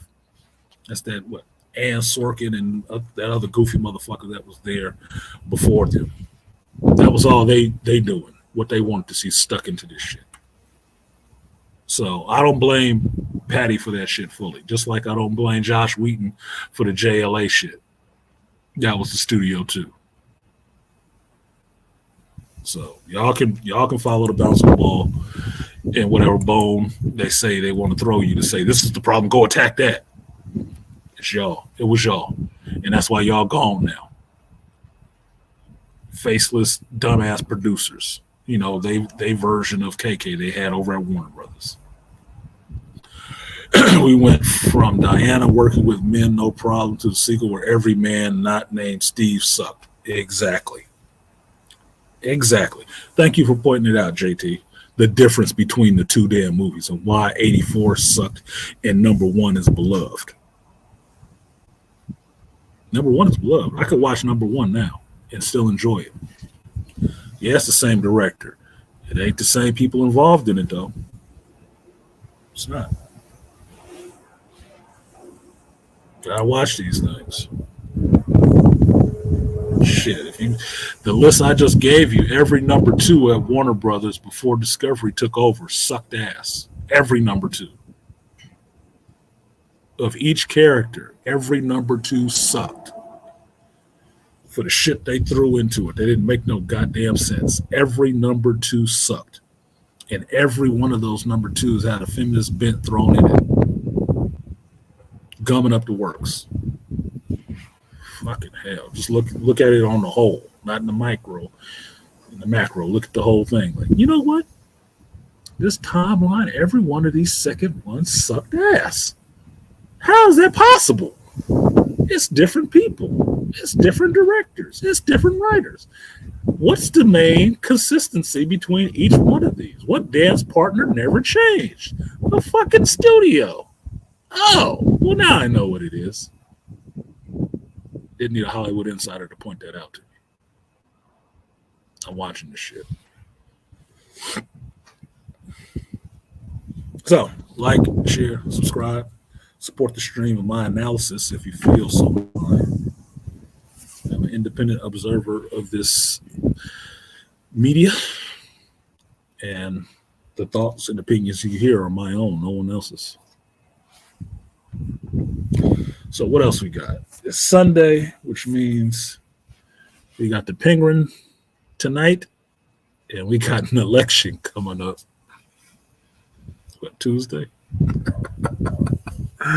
My mother asked me about that today because she fell asleep. When I came here, she was watching the news. And when I saw her this morning, she woke up, the news was still on, and Kamala was still on the screen. And I'm like,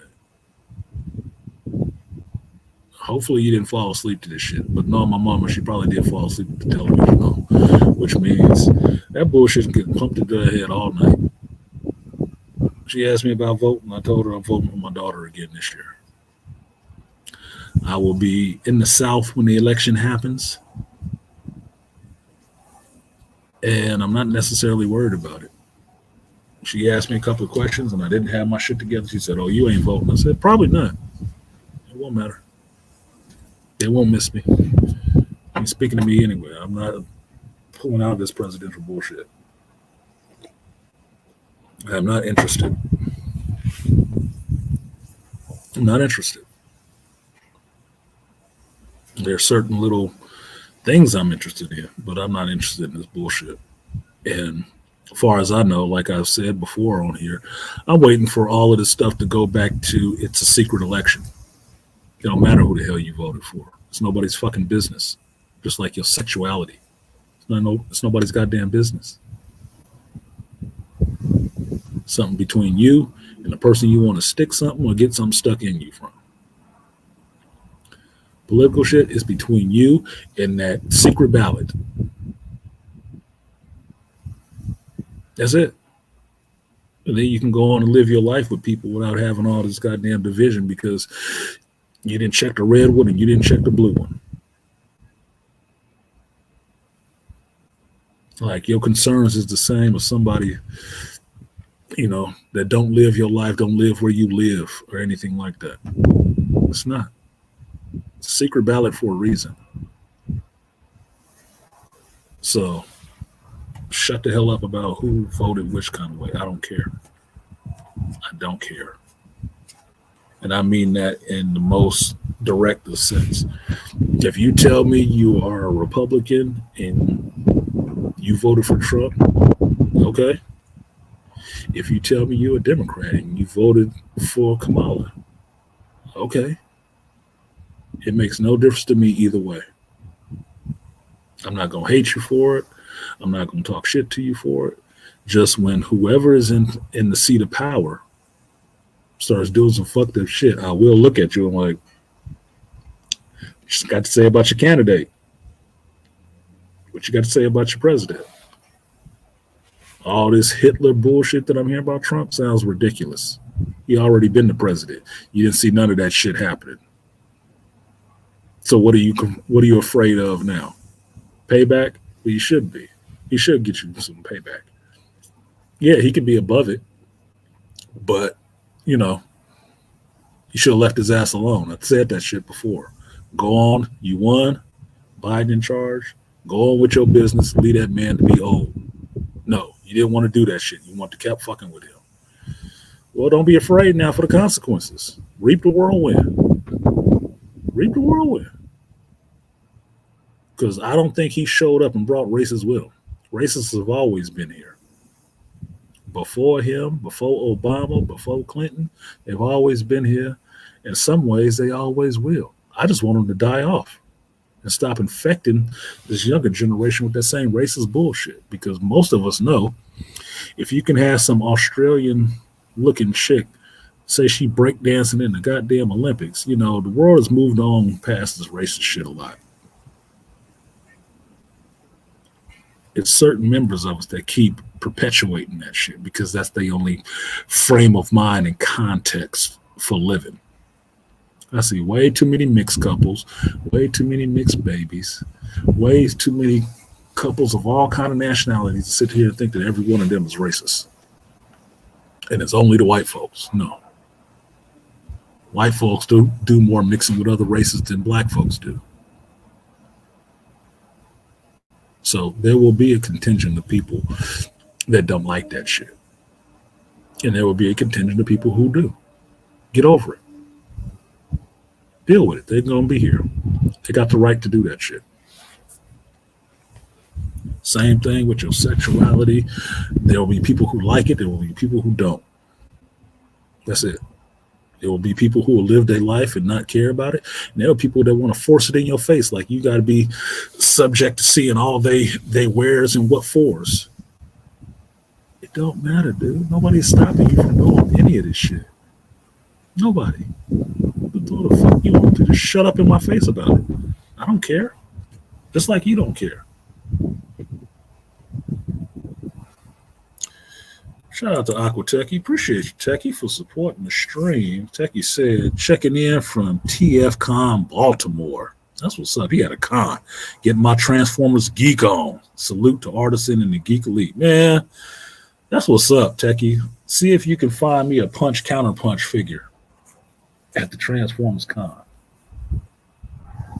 Because I would like to see that figure again. And if you find somebody with some original Constructicons, the original green and purple Constructicons, hey, buy me one and send it to me. I'll give you the money. I can't ship you the money for that one. I need a mix master. I'm just saying. A little cement truck. I need that cement truck, man. I will have that shit sitting behind me on stream. So you find one, hook a brother up. I'm good for it. We got a con coming up here, Fan Expo, happening in San Francisco, end of November, beginning of December. And I'm thinking of going to that one and possibly trying to stream from it. Even though I find that shit kind of silly, I don't see myself as being that damn important that I need to be walking around with a phone, live streaming and film. I'll film it. I don't need to be on the camera talking. I think it's just me. It's just I'm not that generation. I'm not that self-important like that. So I do want to go. I do want to film some stuff at it because I think it's going to be at the Moscone Center, which I already know and like. I worked on. It should be fun because anime and some other shit going on. I'm trying to see if Black Bane want to go, but Black Bane might be in Texas. JT ain't said nothing about it, so we got to see if JT want to go through there with me. But I want to go and hang out. I haven't been to a con in a while. It'd be fun. It'd be fun for me, especially if it's right in San Francisco. Man, let's get it, man. I can get me some clam chowder that day too, get some drinks. So they can turn it into a whole hangout. Be good. Be good, man. Be good for my geek soul. Sit there and just soak it up. Like what was it in Clerks when Randall goes to a better video store and he just falls down on the floor because everything is organized. That'll be fun. So yeah, do that shit, Techie. Enjoy. Rain fires in here. What's good, Rain? What did JT say? Berkeley Public Library Comic Con Saturday. I'll be there tabling. This Saturday? I will be in Georgia. I will be in Savannah for 2 weeks. This is the last stream y'all getting before I'm out of town for 2 weeks. And not that I won't stream on Sunday. I'll still stream on Sunday, but I will be in my hotel room in Georgia. I won't be in California. My job is good enough where they are funding me to go to Georgia and help out another part of our company, another team. So me and my coworker Alec are going to Savannah, Georgia Monday for 2 weeks. So I'll be in Georgia for next week. My son's birthday, my cousin's birthday, my friend's birthday. Joe Herb's birthday, and my birthday. I'm not coming back till the 15th. So the 17th, I will be back home in California. So, yo, con on Saturday, I'll miss it. Not because I wanted to, just because that's the situation. Excuse me. So shout out to Aqua Techie. Let me give you the you tell me, Techie, you want the power of many or you want the double that? You tell me. I want to see where your geek is lying. Where your geek at? Wait for Aqua Techie to get that response. And like I said, exactly, a person's sexuality, religious preference is personal and shouldn't be forced upon / criticized. No. Even your geek preferences, to some senses, don't matter. Like, I'm sure there's somebody out there that thinks triathlon is the best character ever. I personally think triathlon is shit. But you can like what you want to like, man. That's the whole point of being here in America. You can like whatever the hell it is you want to like. Appreciate you, Akuteki. I will give you that double that. Money for the crowd, double that. Fat, double that. 100 on the sack, double that. Block like a ghost town, still double back. Double that. He doubled up. 2 10s in there. Appreciate you, Akuteki. JT says, it's all good. I really don't care about it. Man, JT, what are you caring about these days? You getting real old, real crotchety, real quick. I'll start caring about some shit, man. I care about you, my homie. Make sure you're good. There's a link in the chat if y'all want to come up here. 2 hours in. 2 hours of me talking. People don't understand how I do it. It's because I'm not bereft of things to say, especially when I'm talking about a topic.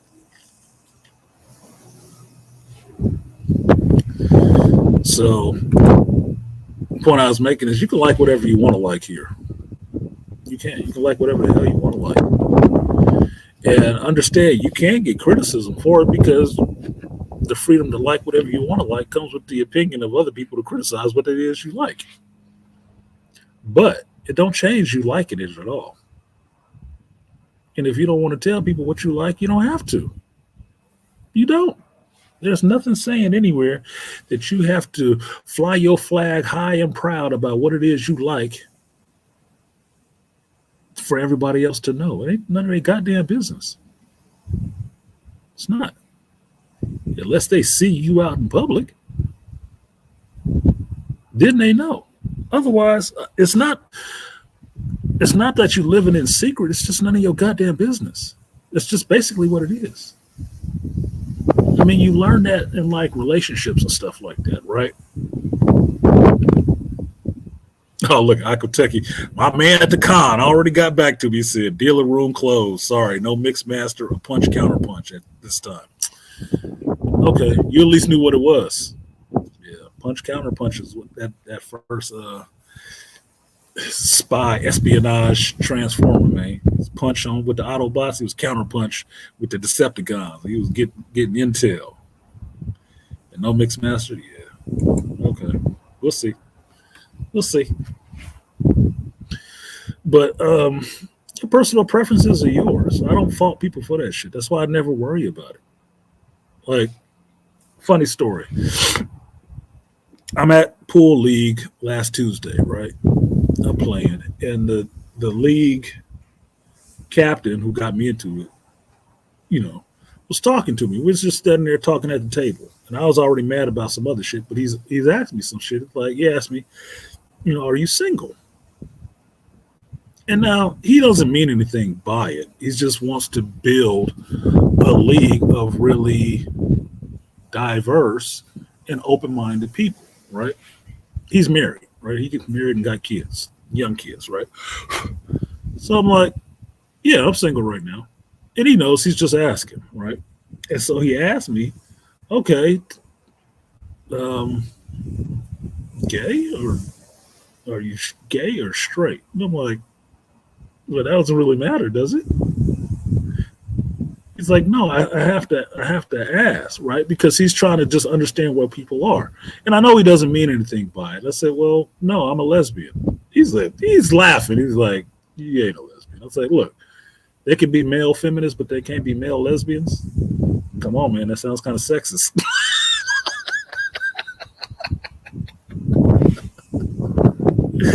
Right? So I told him, like, no, I'm hetero. I'm a lesbian. I like ladies. But I don't give a shit who likes what. I don't. It doesn't matter to me. Because my whole thing is, as long as you know I'm either with you or I'm not with you. If you gay, we can still play pool, we can still talk shit or whatever. It don't matter to me. I'm just not into dudes. So if you find me attractive, thank you, but you're not my type. I don't like dudes heterosexually. A lot of times. I damn sure wouldn't like them homosexually. No, fuck you.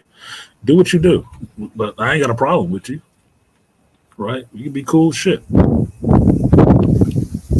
I'll even give you advice. But the fact that he had to ask that like it actually matters was the thing that was like, it don't matter. But why did I tell him? Because there's a chick that's kind of cute in this league. There's some single chicks in this league. I don't know who's all single because I'm not there trying to pick up chicks. I am there to shoot pool, get my game tight, and whip some people's ass on this table. But there is one that's there that's kind of cute. Maybe she was asking. Yeah, I'm single. I'm wearing no wedding ring. You got no girlfriend. So, you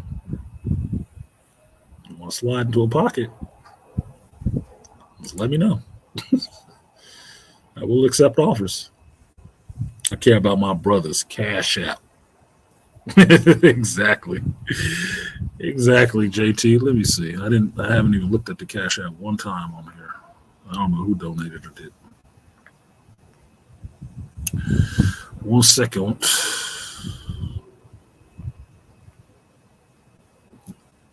No, Gemini, shut up. Okay, yeah, on my 2-hour treatise on Agatha all along. See if they pay for the review. Oh shit, I got a bunch. My bad. I've been lagging. Apologies to y'all. Shout out to Swift. Swift to say it. Bring this up real quick. I see you in there, Rainfire.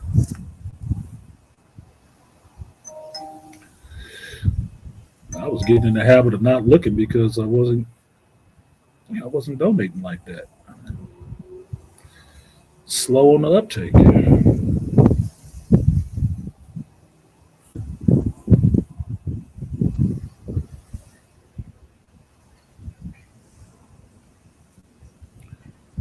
One sec.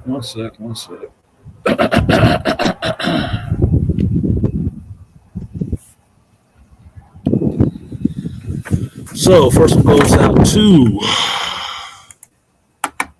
shout out to Swift Battle. Appreciate you, Swift. He said, for the Geek Sunday tribute, I have a question about Agatha. Ask your question. Put your question in the chat, Swift. I will answer your question. Appreciate you for asking a question with a cash app. Appreciate that. That was a Kevin thing. That was actually smart as fuck. Like, you want to ask me a question, pay for the shit. Yeah. Charging for the knowledge that you had to pay the game. I usually forget that shit. Terrible businessman. But shout out, Swift. I will give you the 3B salute. Appreciate it.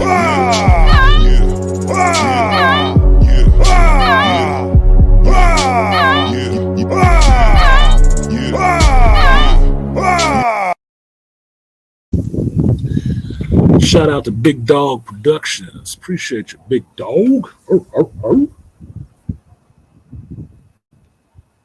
Excuse me. No message. He just gave support. I appreciate that. You can leave a message next time, man. So I can respond to your support. I like giving personal messages. It's like a chick sending titty pics, man. I want to know that picture was for me, not the picture you sent to 15 other people. Let me know it's for me. Put the date on your nipple. Shout out to Big Dog. I will give you that 3B Slow. Appreciate you, Big Dog.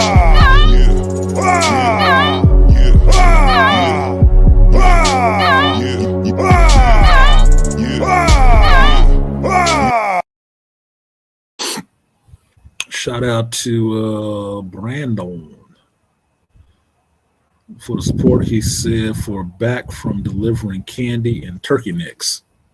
He's delivering candy and turkey necks?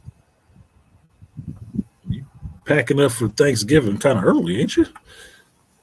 Appreciate you, Brandon. I'm still getting over the candy and turkey necks. Because you said candy and I thought yams. And turkey necks. Turkey necks. That's some southern food. Well, I appreciate you, Brandon. I will give you that 3B salute. Appreciate you.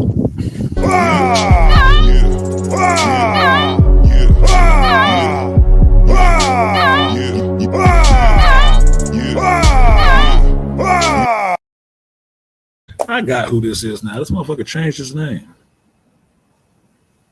Package Man.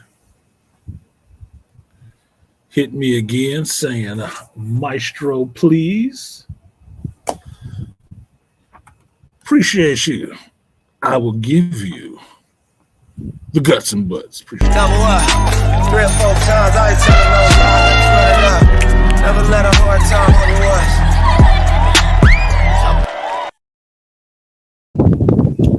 Oh man, I forgot. Hey, from now on, just because this brother just did this in this cash out, from now on, if y'all send the cash out or you putting it in your super chat, tell me you guys know which are my little alerts that I give for donations. You tell me which one you want. I'll give it to you, especially if it's funny. So shout out to JT, Kane Cage, and his bitch dropping the big 2-5. He said, for the power of many. Shout out to JT. I will give you the power of many. Power of one. The power of two. The power of many. The power of one. The power of two. The power of many.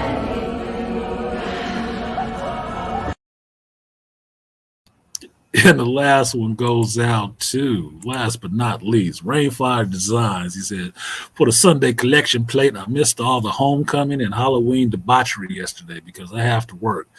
Should have called in like everyone else. Yeah, well, you got holiday pay, hopefully, because you didn't. Look, after a point in age, it don't matter what this holiday is, man. I like getting paid more than I like hanging out on some of these holidays. I was working on Halloween. I did a lot of hours on Halloween, and that was OT. But it was fun seeing kids and parents out there, trick-or-treating and stuff like that, because I haven't seen that in a while. So shout out to Rainfire Design.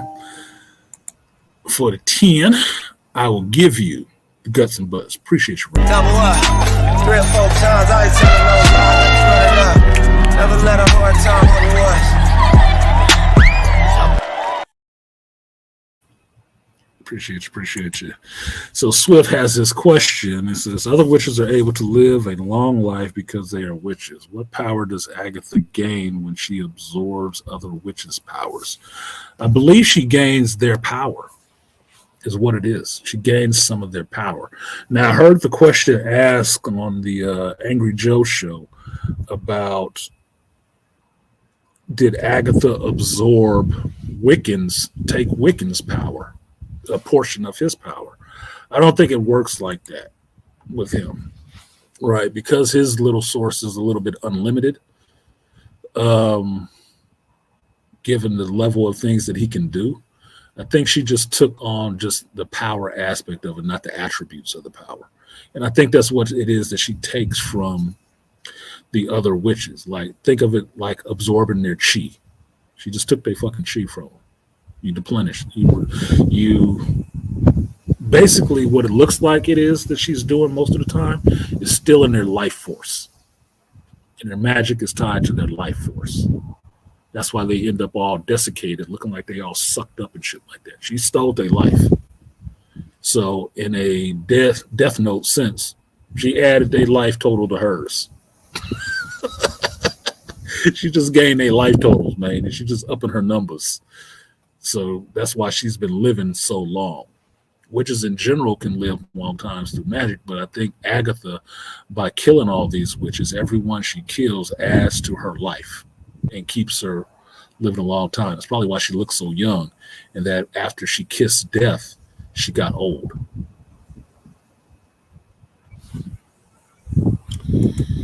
Malika said, Arson, did you get my cash out from Thursday? Let me see, homie. Let me see.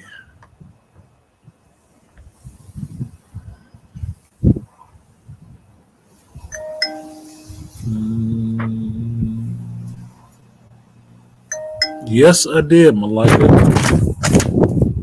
Apologies. Put Malika on the board. Says salutations to the Geek Elite family. Yeah, Thursday was my on-call day, Malika, so that's probably why I missed it. I was at work and living at work. I hadn't even been home since Wednesday night. Shout out to the Malika Me Bang, and I will give you the guts and butts. Excuse me, no. 3B salute. Appreciate you, Malika.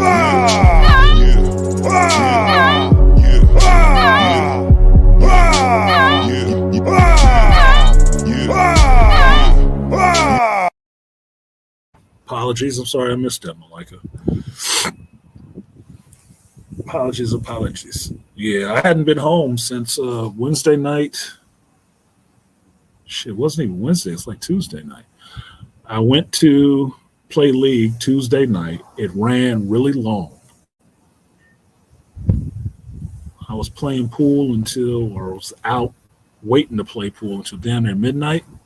And then I played two separate people at the level higher than me and won my games. And it was too late and I was tired. I went back to work and went to sleep at work. So Wednesday, I was at work. I did go home Wednesday night. I went home Wednesday night, and then Thursday I came back, and I was at work Thursday all the way until Friday because I didn't go home Thursday. Went to work, worked, stayed there tonight, and then I was there Friday.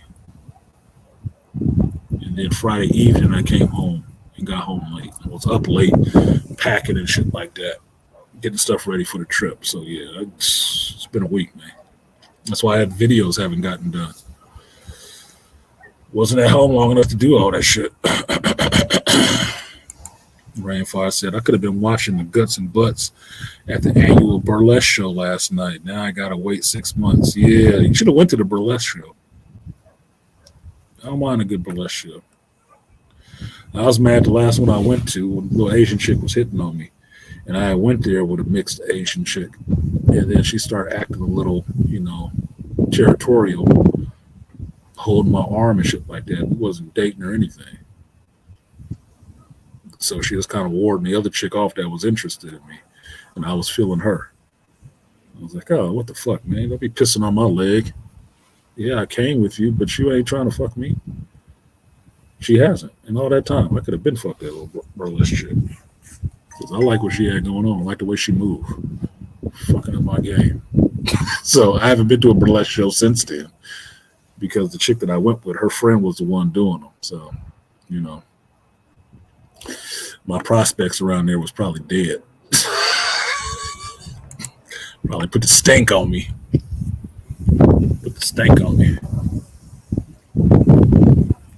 Everybody thinking I'm her monkey branch.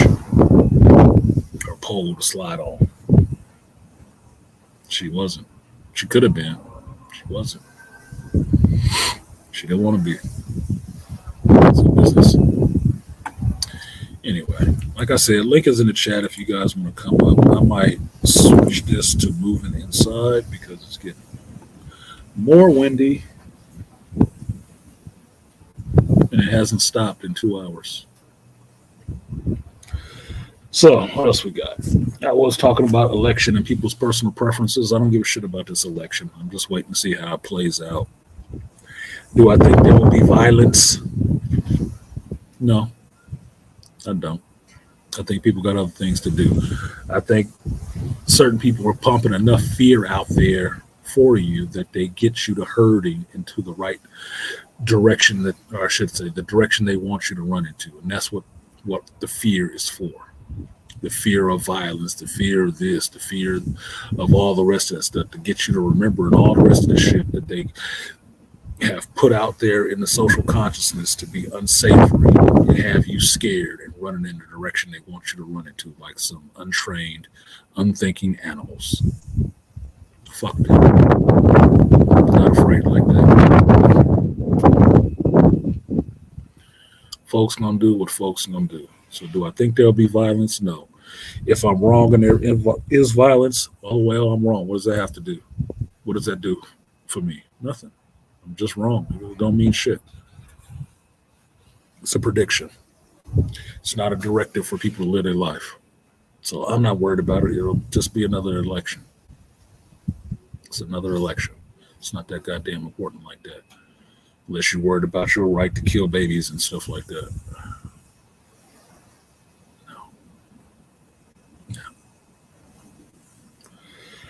So I'm not worried about it in that sense. Penguin comes on tonight. I'm interested to see what's going on with that because it should be kind of lit. Next to the last episode, which means some shit gonna go down. It should be good. My mother has not watched the Penguin yet, and I was looking at her like, "The hell wrong with you, woman?" She hasn't watched it yet, so I don't know if I should actually try to get her to watch it tonight or just impress upon her, incept the idea that she needs to watch it as soon as I'm gone. She needs to start from the beginning and start watching it. I don't know. It's kind of missing some of the payoff to watch one episode right before the end and not have been there on that ride to get all the way there. It's like it's kind of cheating. It's kind of cheating, but I'm interested to see where the show goes tonight. I really am. I'm so interested in that shit. Nobody wants to come up? Oh, fuck y'all did. I can shut this down and go weigh this package because I had to pack up some of my tools and I'm trying to make sure it's not 50 pounds. And this is the problem with being strong. I don't really know what 50 pounds feel like. I'm not sure. I'm like, is it 47 or is it 52? I don't know for sure.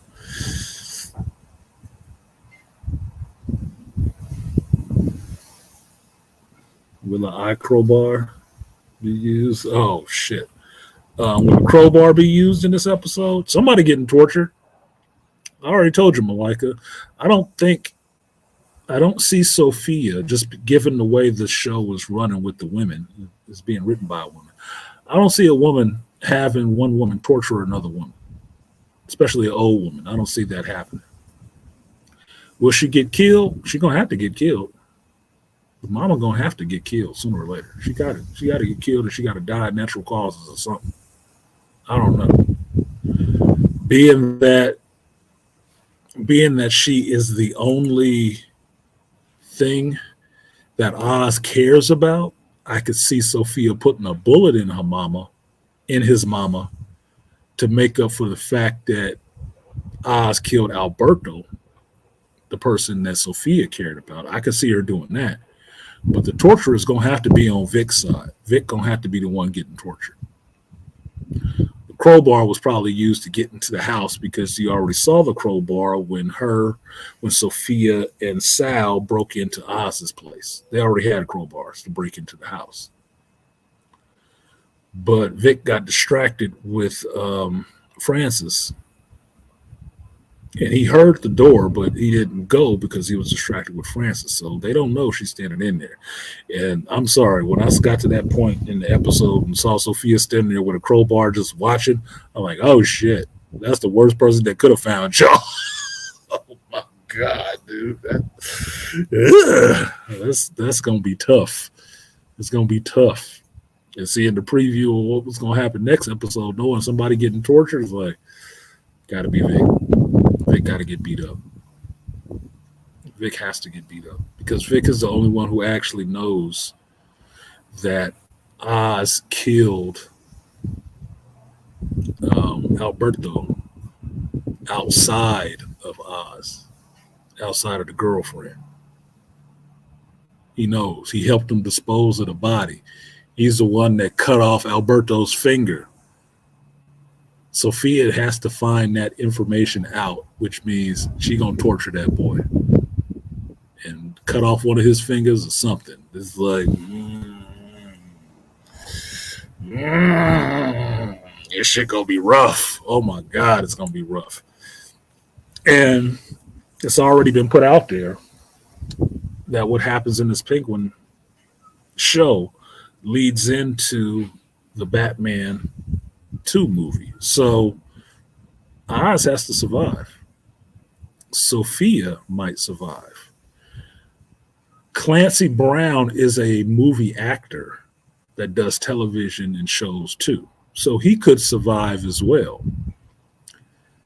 Vic don't necessarily have to survive.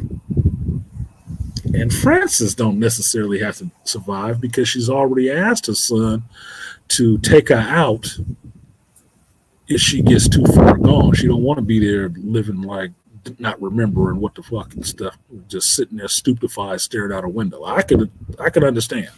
I can completely understand. So she don't necessarily have to go forward. She don't have to show up in a movie as anything but a memory or a ghost. No. So at least 2 people in this show can go. Since you know the second Batman is going to be about crime stories, then the criminal element has to survive. Penguin has to survive. I'd love to see Sophia in a movie sense, running this Gigante crime family, Gigante Maroni crime family. Sal could die, but Clancy Brown is a movie actor, so he could go forward. But if he dies, he dies. Sam is in here. He knows what I'm talking about. If he dies, he dies. Right? It's okay. I can get Sophia. I'll be fine with that. It's in the same world. It could work a little differently. Yeah, Vic also knows where the drug labs are too. Yeah, he got too much info. He too piped in, man. He too piped in. So he got to get tortured. He's gonna have to be the one to get tortured a little bit. And he could die by the second episode. He could die. That give Penguin some stakes. But if he goes forward, he goes forward. Now, I heard somebody, I can't remember who it was. It was another reviewer talking about the possibility of Vic becoming Victor Zsasz. That'd be interesting. That'd be in line with the whole DEI of things, of changing characters up and making them, anybody who was white is black, and everybody is a male that was a male is a female, or a black female. That could go that way. Just see them had to pop somebody, which I was not upset about. Squid should have got popped. I ain't seen my review for that yet, but yeah, Squid should have got popped. He should have. First time he popped up, talking that shit about him knowing some things like kill him. You got to kill him. He got to go. So by the time Victor finally got around to shooting him in the last episode, yeah, he should have got shot because that was not going to be it for him. He was going to have to get moved off the board, plain and simple. He was going to have to do it. So no, he should have been gone. Vic also, he does know where the drug labs are. That makes him ripe for getting beat up. That makes him ripe for torture. You know where the drug labs at, and you cut my brother's finger off. and drove his body to our house. Oh, you too involved, little boy. I've seen you before. No, I could see Sophia going in on him. She ain't gonna be riding him like a hobby horse. She gonna go to work on his ass. The fact that she showed up with the crowbar, if you were watching on Patreon, you heard what I said. It's like, oh, he about to get that Robin treatment. He about to get that Jason Todd, boy. Oh my God. Oh my goodness. Oh my God. Because today people really think they are the main characters. Yeah, a lot of people think they are the main characters, Sam. They do. Because they have that Hollywood mentality in their head that they always on camera. They always the star. You're not the star. If your life sucks, if you think your life actually sucks, then you ain't the star. You a NPC in somebody else's story. You're a side character in somebody else's story. You ain't the star. You are not the anchor beam.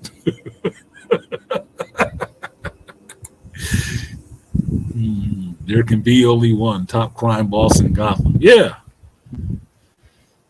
You can have two going into another movie, but you can't have three. Can't have three. And there's no reason for Sal to still be around. Not really. Now, if they kill Sophia and Sal lives on, okay, you can do that too. But I'm really liking this Sophia character, but I'm really liking the actress a lot more. I'm really liking this Christina because this is the first time seeing her. I'm really liking her portrayal and her acting ability. I'm really liking it. I want to see her catch a movie check, be on screen, big screen acting because she's killing it on a small screen streaming show. She's killing it. She's a standout character in this whole shit. Throw her on the big screen. She ain't bad on the eyes. And if you listen to her talk in interviews, she talks with some sense. Like, these are two actresses right now that I'm enjoying seeing just interviews of them. Two of them. One is this Christine Milioti, and the other one is Jenna Ortega. And you know what they're not talking about? A bunch of goddamn activism. I'm not saying activism is bad. I'm not saying that at all. It just don't belong everywhere. It's like salt and food. I don't need salt on everything. No. She is talking about the show. She's talking about the characters. She's meeting fans. She's enjoying fans and spending time with them and talking all this shit. And not acting like she know everything, but not talking down to everybody like, I hate all of y'all because y'all like this shit. Y'all just stupid children. No. She's just going out there and promoting her character. Thank you. That's all we need from you. Your personal shit, we don't need to know. I don't care. Don't spit in my face. I won't spit in yours. So those are the two I'm liking. So I want to see her be on the big screen. She can't do worse. Crowbars and Gotham stories are like toothpicks in New York Deli. Yeah, crowbar showing up, somebody getting beat with it. It's like the story point. You say you can't show a gun in Act 1 and not have it go off in like Act 2. You can't show a crowbar in Act 1 and not have somebody get the hell beat out of them with in Act 3. I already showed the crowbar. I've seen it twice already. Once when they broke into Oz's place, once when she broke into the new place in Crown Heights. Somebody get beat with this crowbar in Act 3. Somebody got to get beat with it. The same crowbar. You saw how they pulled out and they was focused on the crowbar first. Somebody getting their ass whooped with that crowbar. I'm just saying. I'm just saying. It's not that I get into torture, but I just understand how things happen. Somebody got to get beat with it. I'm just saying. Somebody got to get that Jason Todd. Damn, I knew I wasn't the main, but JT, shut up, dude. Damn, I knew I wasn't the main. Come on, man. All you need to do now is find out who's the main character there.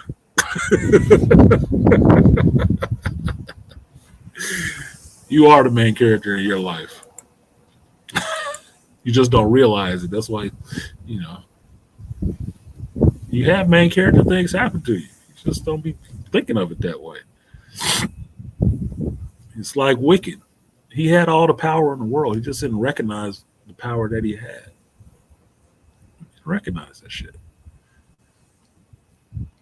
The actress who plays Sophia was great range and brings both depth to the character. She has balance and subtlety in extremes. Just the eyes. Yeah. Yeah, she's really good for that. She's really good for that. I'm becoming a fast fan of hers watching the show. And like I said, I didn't know who the hell she was. I had never seen her in anything else. But I am becoming a fast fan of hers. Like I'm really liking her acting. Really loving her acting. And I'll tell you this. For all the acting you see, if you're following the Penguin Show, measure up Sophia's acting in the Chiantani episode of the Penguin, right? Where she killed her family. Her acting in that, because there was a lot of range in there, right? Measure up that one episode of her acting and her character and how the character behaves to that first Captain Marvel movie with Brie Larson, in the scene where she's supposed to realize that she doesn't know who she is and shit like that. You tell me who's the better actor. You tell me who's the better actor. You can match up her performance to the whole Captain Marvel movie and tell me who's the better actor, who's acting. Measure it up to Tatiana Maslany in the She-Hulk show. Tell me who's doing the better acting job. Whose material was better. One person ain't talking shit about the fans, two of them are. Tell me what's the better sale. What's the better sale? Who deserved the money that they get? Yeah, Malika right on point. No contest. Case closed. Get the hell out of here. Get the hell out of my courtroom. The jury's in. She's killing it. She's killing it. And me doing that with you guys is how I look at things. On the whole.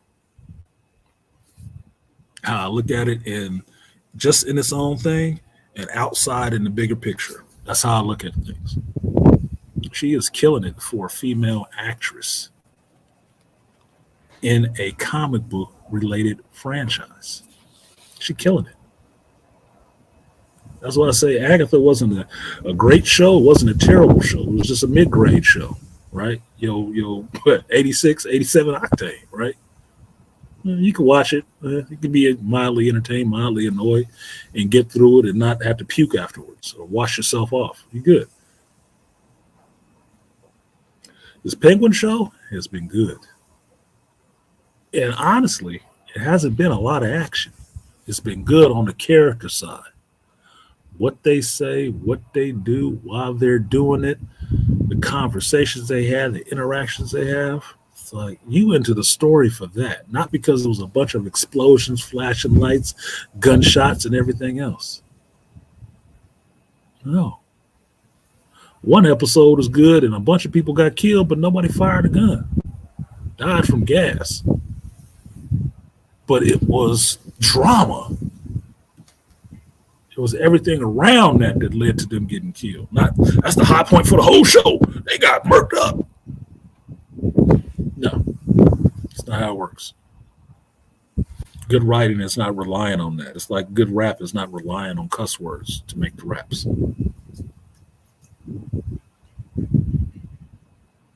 Because that's not my philosophy.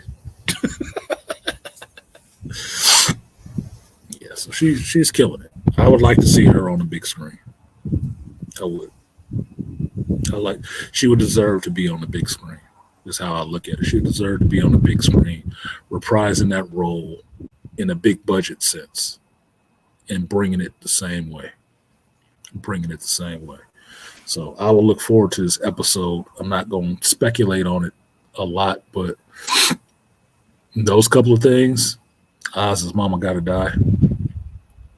Victor is going to have to get tortured. Other than that, look, let's just not House of the Dragon me, and let's finish this off strong. Finish it off strong. Finish it off in a way it gives me something to talk about. Because that's how you know if this is a good show. You're talking about it more so about what's happening with the characters and not how objectionable the material was.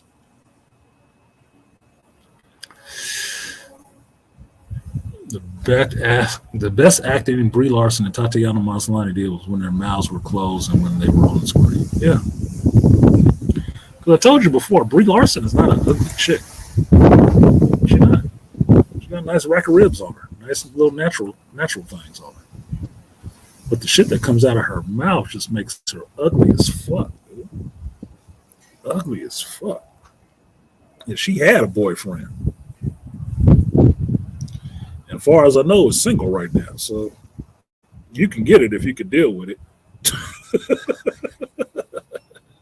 But that's the part that'll keep your ass single for a while.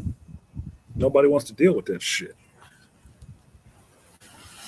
Tatiana Maslany, she's not ugly. She got a brain. She's a decent actress. She can do comedy and shit like that.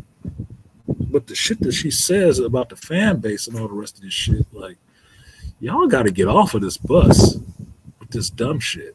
You need to get off the dumb shit express. We don't need any more bodies on this bus. Y'all was decent enough actors that I actually liked. Y'all have turned me off to even liking your ass. It's like I can't support you like that. I can't support anything you're doing like that. Not talking like that.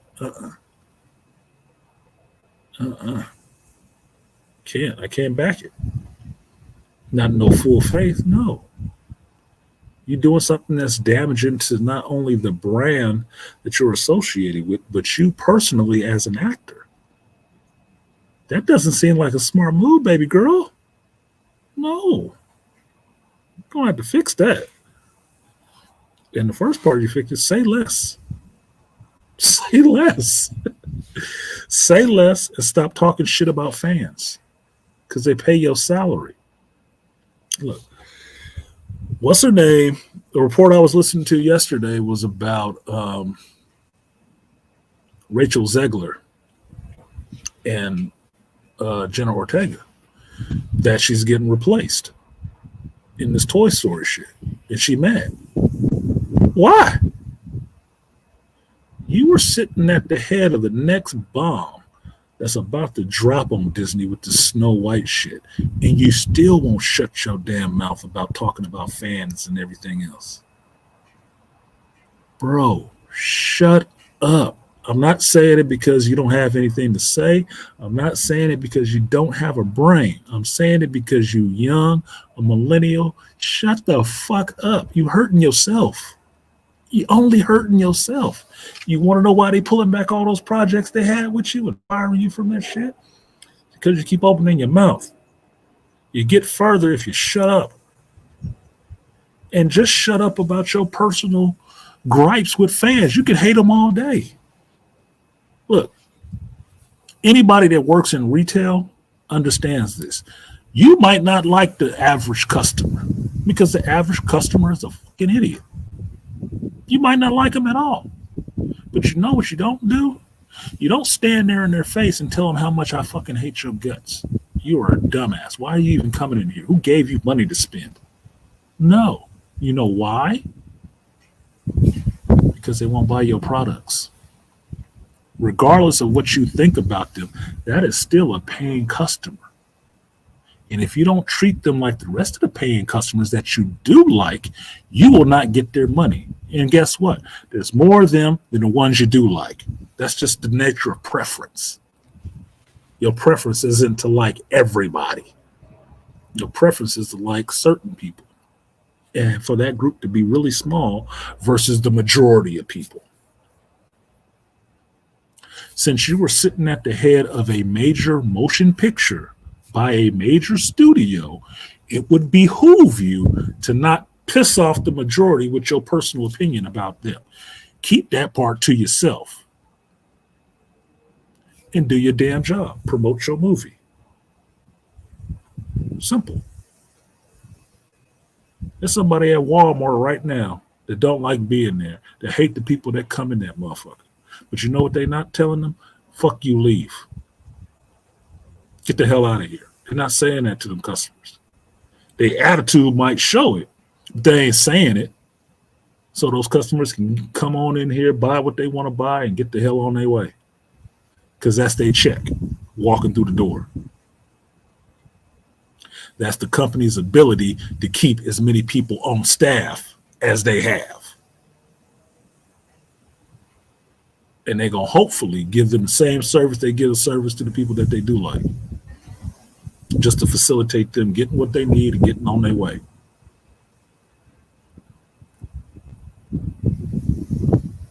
He's starting to understand the expression to shut up and stay pretty.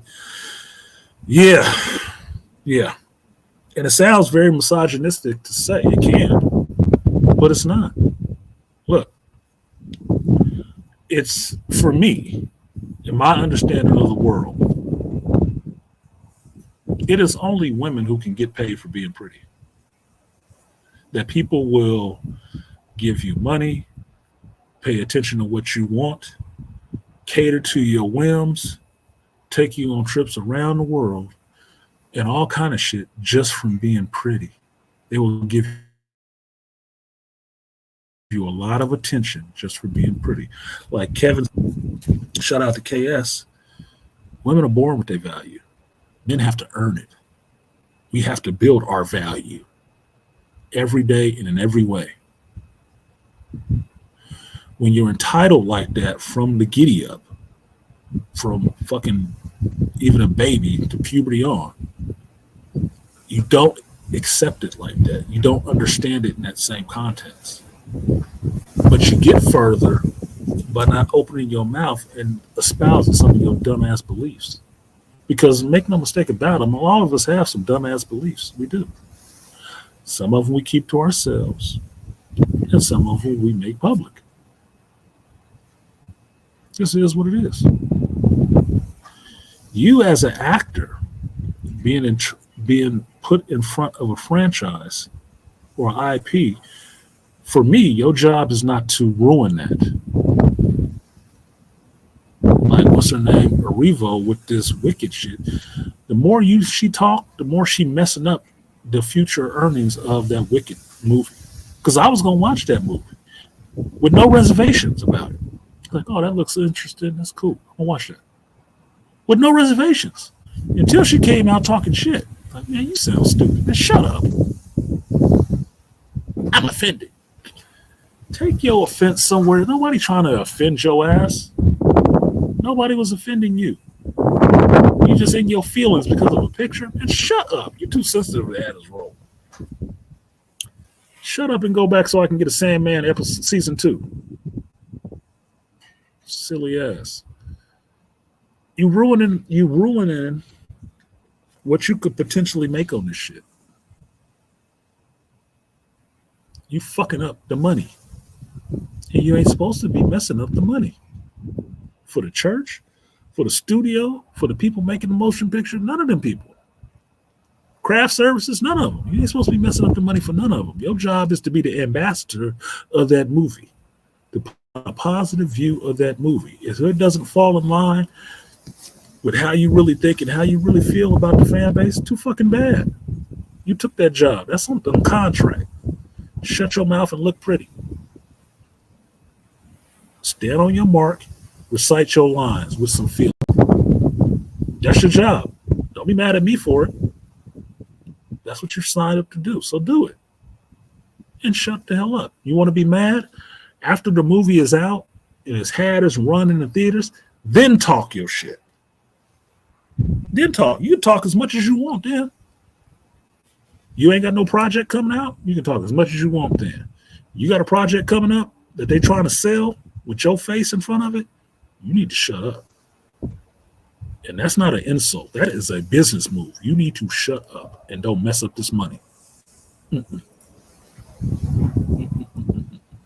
That's a bad move, man. That is a bad move. So, yeah, I'm starting to understand that shut up and stay pretty thing, too, because you can get a lot further just being a pretty face than you can espousing your goofy-ass beliefs. I feel offended because of this, that, and the other. Shut up. Why are you talking? The Dallas Cowboy cheerleaders is beloved, not because they up there giving speeches, and I'm sure every one of those chicks got a brain and went to college, but not because they up there giving speeches, because they look pretty, and they just smile and do their pom-poms and shit, and people love them. You should try that. You should try that shit, activists. F them entitled people. My ass works. Even my tech roommate was unemployed during the apocalypse and was at home at the time. I had to go out and take 100% of customers. Exactly. I tell people that too, JT, about I tell people at my current job that because there's people who sit on the phone and just sit in the office and they don't have to deal with the residents. And they think the residents cussing at them on the phone is a big fucking deal. I'm like, that's not that big of a deal. My mother worked for the phone company for 30 plus years. And she started in operator services, which means you're on the phone with people calling, bitching about their bills, calling you everything under the sun other than a child of God. That's not that big of a deal. Somebody talking shit over the phone is completely different than somebody standing in your face wanting to talk shit. That's more something you got to deal with. That's more customer service based because you can always hang up the phone and they don't know who the hell you are or what the hell you look like. But if you in a retail environment where you face to face, customer focused, front facing, oh, that fuck you come across in your eyes. Oh, it comes across in your eyes real good. That get your shit and get the hell out of here before I kill you in this building. That comes across really clearly. You being a stupid asshole in the store, you need to leave. Get the fuck out of my store. What? Get the fuck out of my store. Oh man, I don't know what he tripping for. I think you guys didn't see it. You got one girl wet. My ex Sandra got her wet.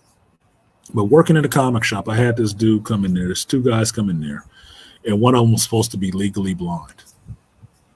They came in here and he said some goofy shit to me, and I was in there talking with my girlfriend at the time, Sandra, and big Latina, big like double D's, triple D's, and this dude was saying some shit. He thought, "Oh man, let's go. This nigga tripping." What? I told him, "Get the fuck out of here." Like, what, man? Get the fuck out of here. Now, this is person to person. It's two dudes, two Latino dudes. These ain't no young motherfuckers. These are adults. Get the fuck out of here. Why did I tell him to get the fuck out? I didn't even own the store at this time. I'm just working there. He called me a nigga. And I'm kind of averse to people, especially that ain't black, calling me a nigga. I felt some kind of way about that shit. That wasn't the time for that day. I was done. It was the last customers. He had already asked me a bunch of dumbass fucking questions, acting stupid, smelling like weed. Man, get the fuck out of here. What? Get the fuck out of here. Oh, this motherfucker tripping. Man, you see a nigga hit a nigga.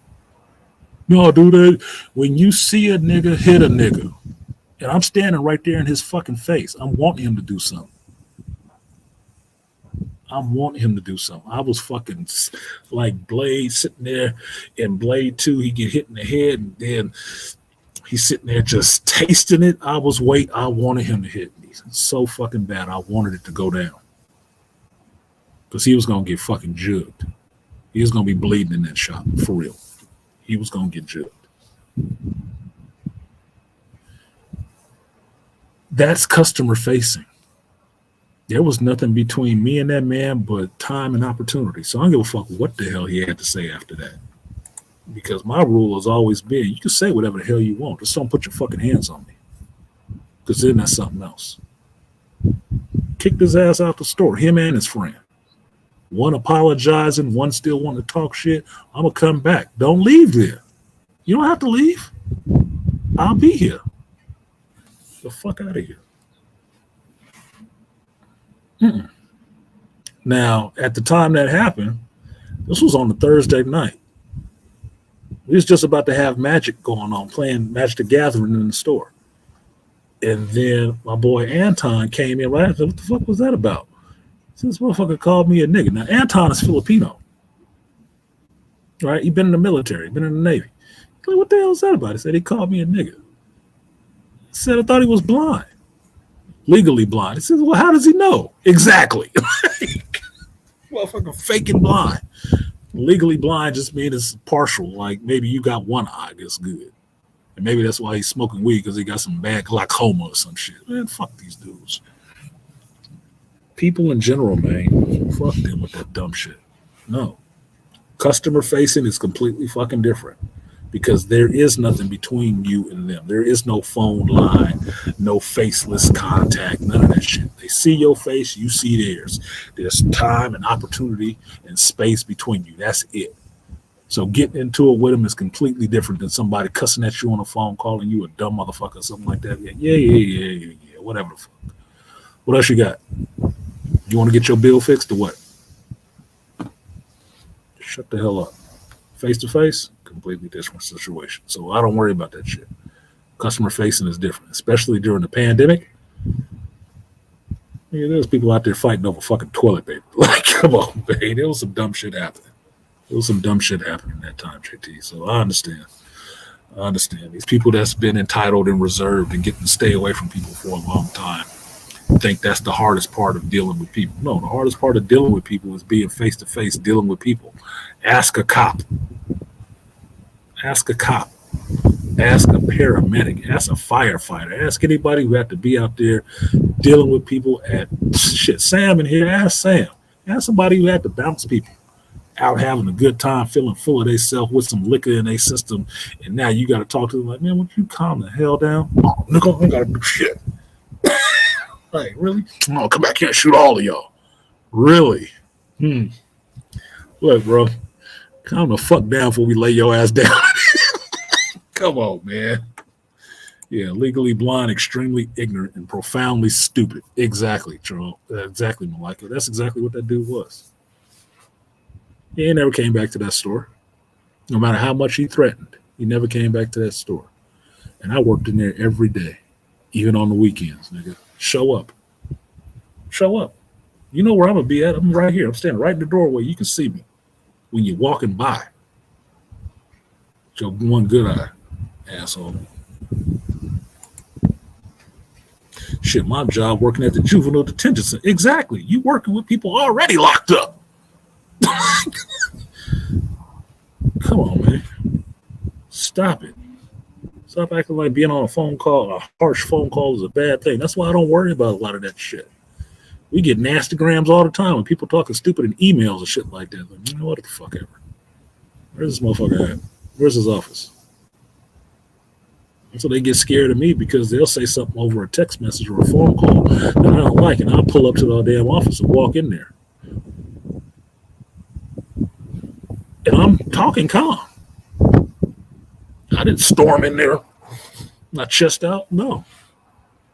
I stroll right into that motherfucker like I'm about business, looking right in their eye. Like I said, what I said was, this is why. This is why I don't think that's a good move.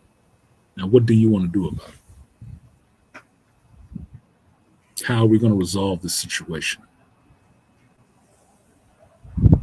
That's what you want me to do? All right, fine. Very clear, very direct. That throw people off, especially nowadays. Oh, he's so aggressive. I don't have to be aggressive. JT, that's like I said, knowing your own power, and if you the hero in your own story, or if you're the main character, anchor being in your own story, I don't have to be threatening. They already feel threatened. Don't have to be. I know my power. I don't have to be threatening. All I have to do is show up and be me. And be direct and looking them right in their fucking face. They already threatened and intimidated. I have to do shit. I ain't got no horn coming out my head. I ain't got no wings popping out my back. None of that shit. I don't have to do none of that. And usually a good stern look works. Just saying. So Beasley, yeah, you working at a detention facility. Only thing you got on them juveniles is age. And you trained. So you actually hold yourself back a lot more than they ever would have, because that's why they entered detention facility. So they know from dealing with you, like, maybe I don't want to try this Negro. It's like Sam, big ass, Black Bane, big ass. You ain't got to piss them off to know that you can get fucked up. You don't. And that works for him. Big motherfucker before all that. You want to push him to the point where you get to use some of that shit he been training in? Like I said, just film it and let me get my popcorn. That's all. Just film it for me so I can watch that shit, because I want to laugh. I'm good for a good comedy. I love a good comedy. Passionate, assertive, aggressive, and opinionated because I am a man. Exactly, Malika. And that's usually how I couch it. Somebody else told me before, it's one of my subs, he said it before, like the Tough Tony's talk. And I thought it was funny. I said, I'm not actually talking no Tough Tony stuff. I'm not talking no gangsters, anything like that. It's just man shit. That's how I couch it. It's just man shit. How do you recognize a man between a boy? What's the difference between a man and a boy? If a teenage boy can, not even a teenage boy, preteen boy can work, earn money, pay bills and shit like that, because that's what I was doing when I was a teenage boy. Buy his own food, cook his own food, stuff like that. What's the difference between him and a man? A man has some control over himself.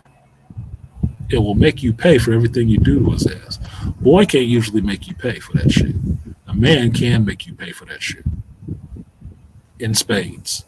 And you understand that by looking him in his damn eyes, that it's probably not the one I need to be fucking with today. This is probably not today. You know, any world awareness will tell you, like, he ain't there today. Maybe I'm going to let this, all right, artisan, I'm going to let that go for today. No, you're going to let it go forever. Or we can end it forever.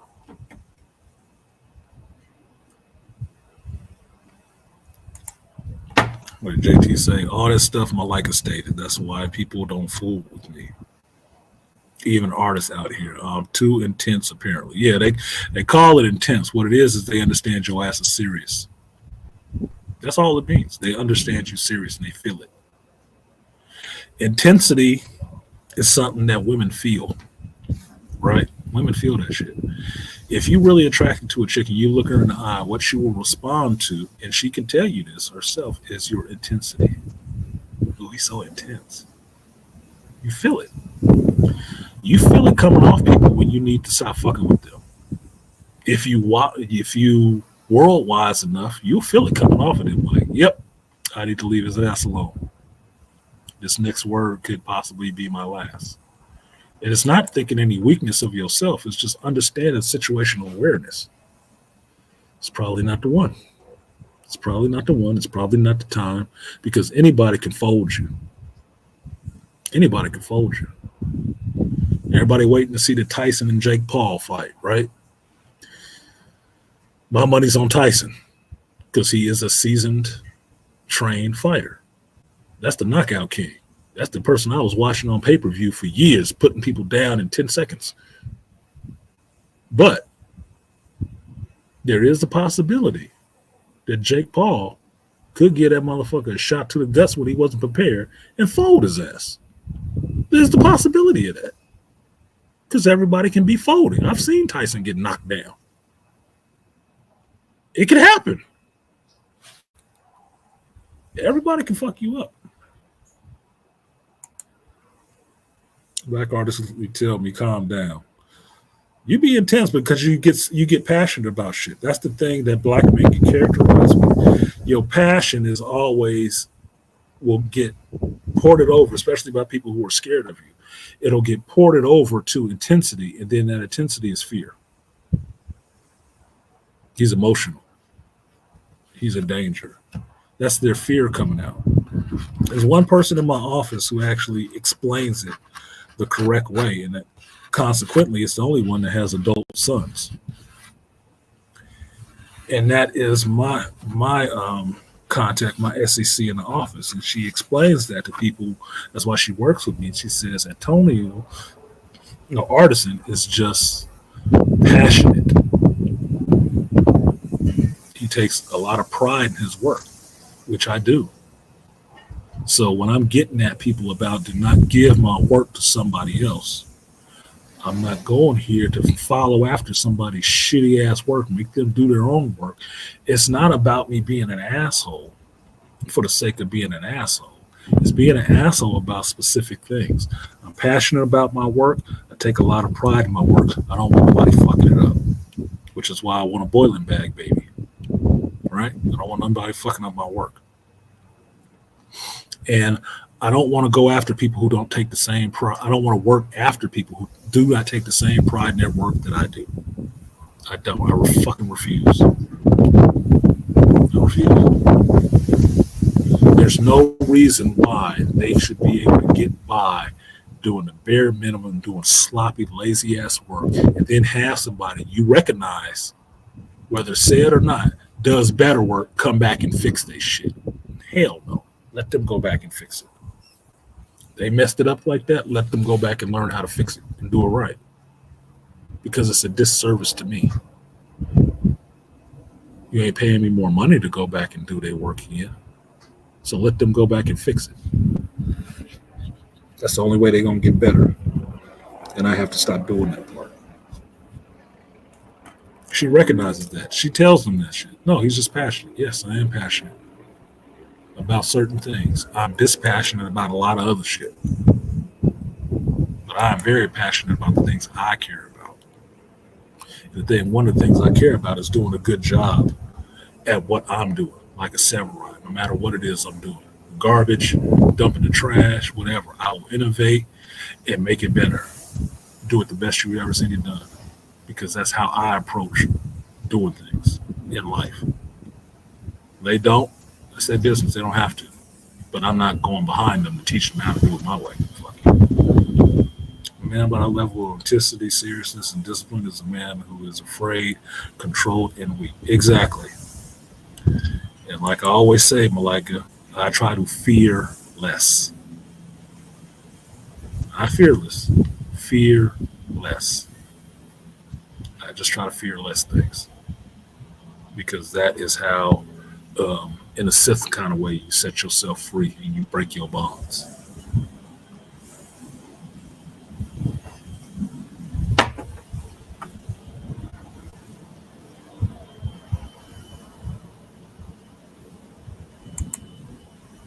My dude getting DC IDW checks and has stayed with me stayed with you for 2 weeks. He thinks I'm too intense. Depends on what you're talking about. It depends on what you're talking about. Yeah. Because certain people can't exist in that space around you. Like I talked about it before, my old buddy Raj, when I was working at the depot about these chicks that was interested in me. And one of them said, a little Latina, I liked her. She was cool looking. She just had a bad fucking personality, bad attitude. She hated life. She's pretty. She just hated life. But we finally got cool and was conversational talking, not romantically, let me get in your pants talking, but just conversationally talking because she a coworker. And she said she was making a joke about me to another female coworker because we was all in the break room together. She's like, "Don't he look like he'd beat the shit out of a girl or something like that?" I'm like, "Why the hell you say that?" Because you're so serious. You're so intense. Focused on what I'm doing. And what they're talking about is I don't pay them a lot of attention when I'm on the floor working, when I'm doing my damn job. And at this point, I wasn't a supervisor. I just got the job. I'm just working there, right? So I'm concentrated on what I'm doing. It's a lot of reading organization and reading numbers and stuff like that and making sure things are to plan and whatnot. I'm focused. It's organized. It's the way my brain works. I'm focused and I look serious. And when I focus, a lot of times when I'm serious, I get this, my A, because I'm intense. I'm focused on what it is I'm doing. That's how I devote my energy and just focus on what I'm doing. Well, that means that they were watching me in those times and they felt some kind of way about that. It was put off by a way, right? So I told my homeboy about these chicks saying I was too intense. He said, that's good. That keep them weak ones away from you. Because that's what it means. Is that a weak woman will be put off by that shit. And that's good because that's how you keep a lot of the asshole chicks away from you. The abusers that think you super soft and squishy, marshmallowy soft, they walk away from that shit. They don't find no room to maneuver you. There ain't no easy access. And most chicks are inherently lazy in that sense. They used to just getting shit without having to work for it. Entitlement, right? And so he was telling me that's good because it keeps them away from you. That means the ones who do approach you are the ones you might want to pay more attention to because they're a little bit more bold. They're a little bit more confident in themselves because most women are insecure. And not because men did it to them. They're just insecure because women feed it into them. That's just what it is. They know the hierarchy. They know the pecking order. They know where they rank in the shit. That's why they're insecure mostly. So it's a good thing. You just have to understand it in the context of where it's coming from. Your intensity is your currency in some senses. It is your currency. And it's good to have it. If you don't have it, I don't know how you operate. You have to be intense about something. You see it on sports ball games all the time. Shout out to Zach for using this phrase. There's intensity, there's passion there. Nobody's upset about it. They love it. They pay big money to watch it. They just feel some kind of way when it's directed at them. Like it's supposed to dissipate in a man just because he ain't out on a gridiron, on a grassy field. So anyway, that's 3 hours in. Nobody came up here to talk, so I guess y'all don't want to. So I'm gonna go ahead and get out of here, take my ass in the house, and go get this tool bag weighed so I make sure I ain't paying no extra fees when I get to the airport. And if I got to take something out, I can take it out here at my mother's house and not at the airport where, TSA might have an issue with me. So I'm going to go ahead and get out of here. Good talking to you guys today. Thank you to everybody who actually supported the stream today. That was lovely.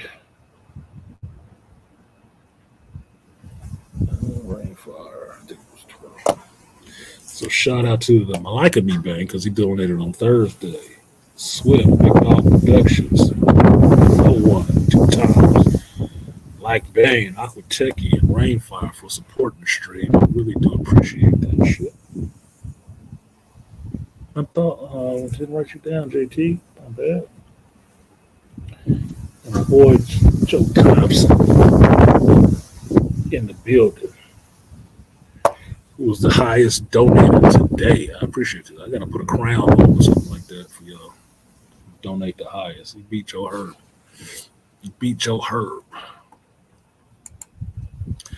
This dude has stayed with me for 2 weeks. Roommate didn't like it, drove him around to every comic shop. People love him. I've been at this way longer. He's like, calm down, bro. No, you have privilege. Calming down might help a little bit. There's one thing that you do that I can see people being intimidated by is that you get passionate and you step closer to people. Now, being that you damn near 6 feet tall, that could bother some people. It's a proximity thing.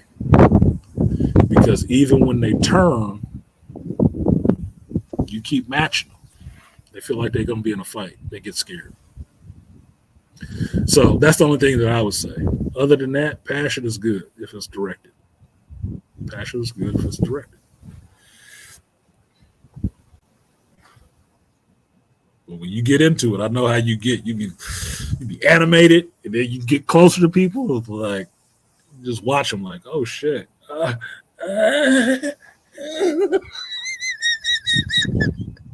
gotta remember, most of these people ain't had no daddy. Okay, so they don't understand.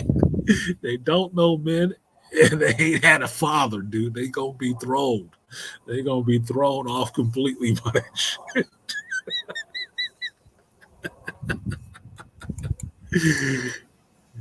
Yeah, don't be scared of the money. Don't scare the money away, man. Shit, even Agatha used a cute little kid. She was intense too, but she used the kid to get him there. You know, you just recognize your pluses and your minuses. You know this shit. Maybe you ain't as cuddly person as they would need to, be enticed into coming more. It's not what it is. Focus, drive, intensity equals success on your purpose. Yeah, exactly. I made more of my gains with what I wanted to do personally when I focused just on doing that. Excuse me. Not focused on females, not focused on what anybody had to say, just focused on what it was I wanted to do. I've seen more gains from doing that than doing it the opposite way, overly focusing on everybody. And maybe that's just me, but I understand that anything you want to succeed at, you're going to have to focus on. You're going to have to put some energy into and some directed, focused energy into it to get it done. It's not going to be gotten done by just dividing your energy everywhere else. You don't have that kind of energy. Okay? You don't. The things that happen are directly related to where you put most of your focus. And if most of your focus is on bullshit, you're going to get a lot of bullshit. You're going to see a lot more of it.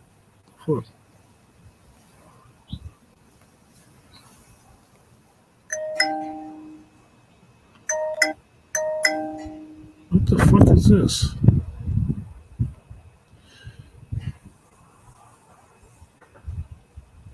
What the hell is this? Somebody had hacked my Cash App. Somebody has hacked my Cash App.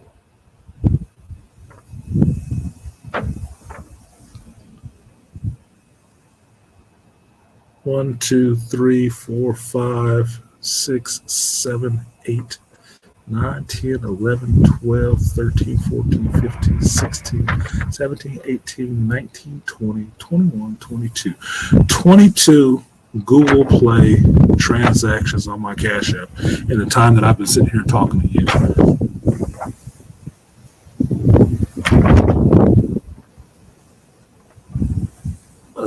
No.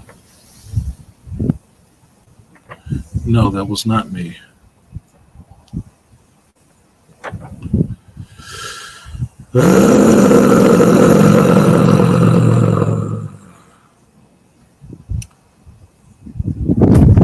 What did I just use this for? That United shit. Hell no. Cancel that, cancel that, cancel that. Something from TikTok. Absolutely not. I don't have TikTok.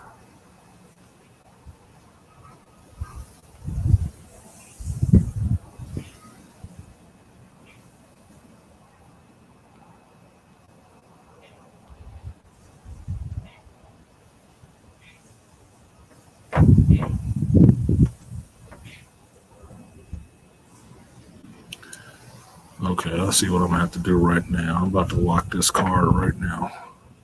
Because the only other thing I did was use this for my my check-in on my airline. That's the only other thing I used it for today. This motherfucker is getting ran right now.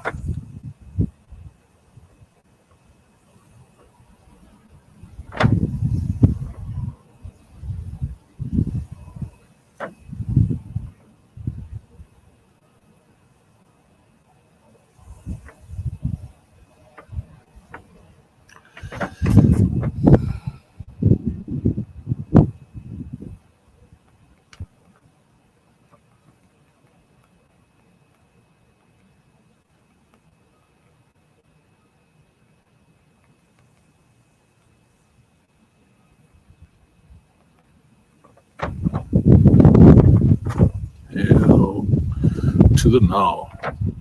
And yes. And I'll say this about Cash App.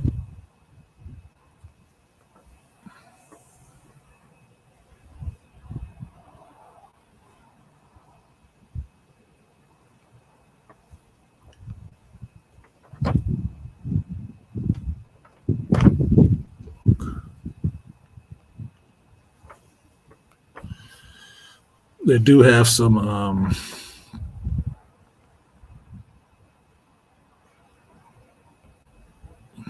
decent support. Where like now, I am canceling these transactions, but I'm also shut my card off.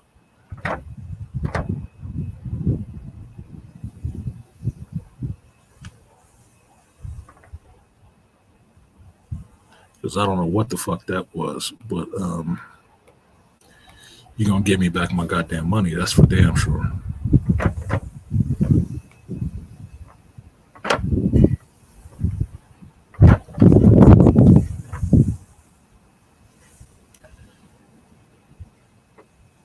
Pinned in my ass.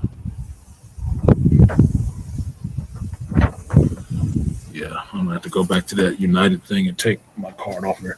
I put that card on there specifically because I didn't really trust that site, and so I put the Cash App card on there, not my bank card, because I don't want nobody running shit on my bank end. And sure enough, what is this fucking card getting? It's getting ran by $2 transactions, 20 in a row. You fucking kidding me? For TikTok, there's somebody fishing an account.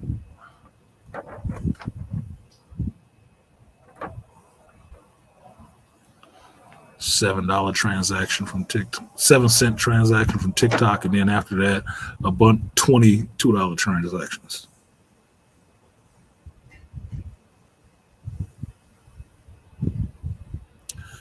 Hopefully, this one stays stable.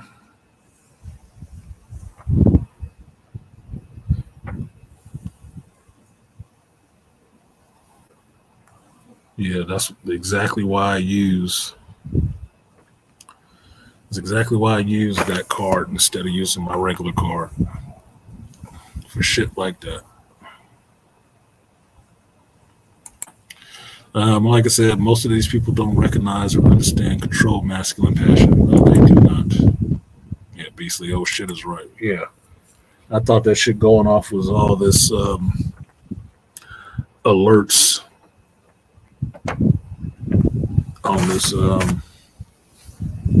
Pokemon Go shit. No, that was the card coming through.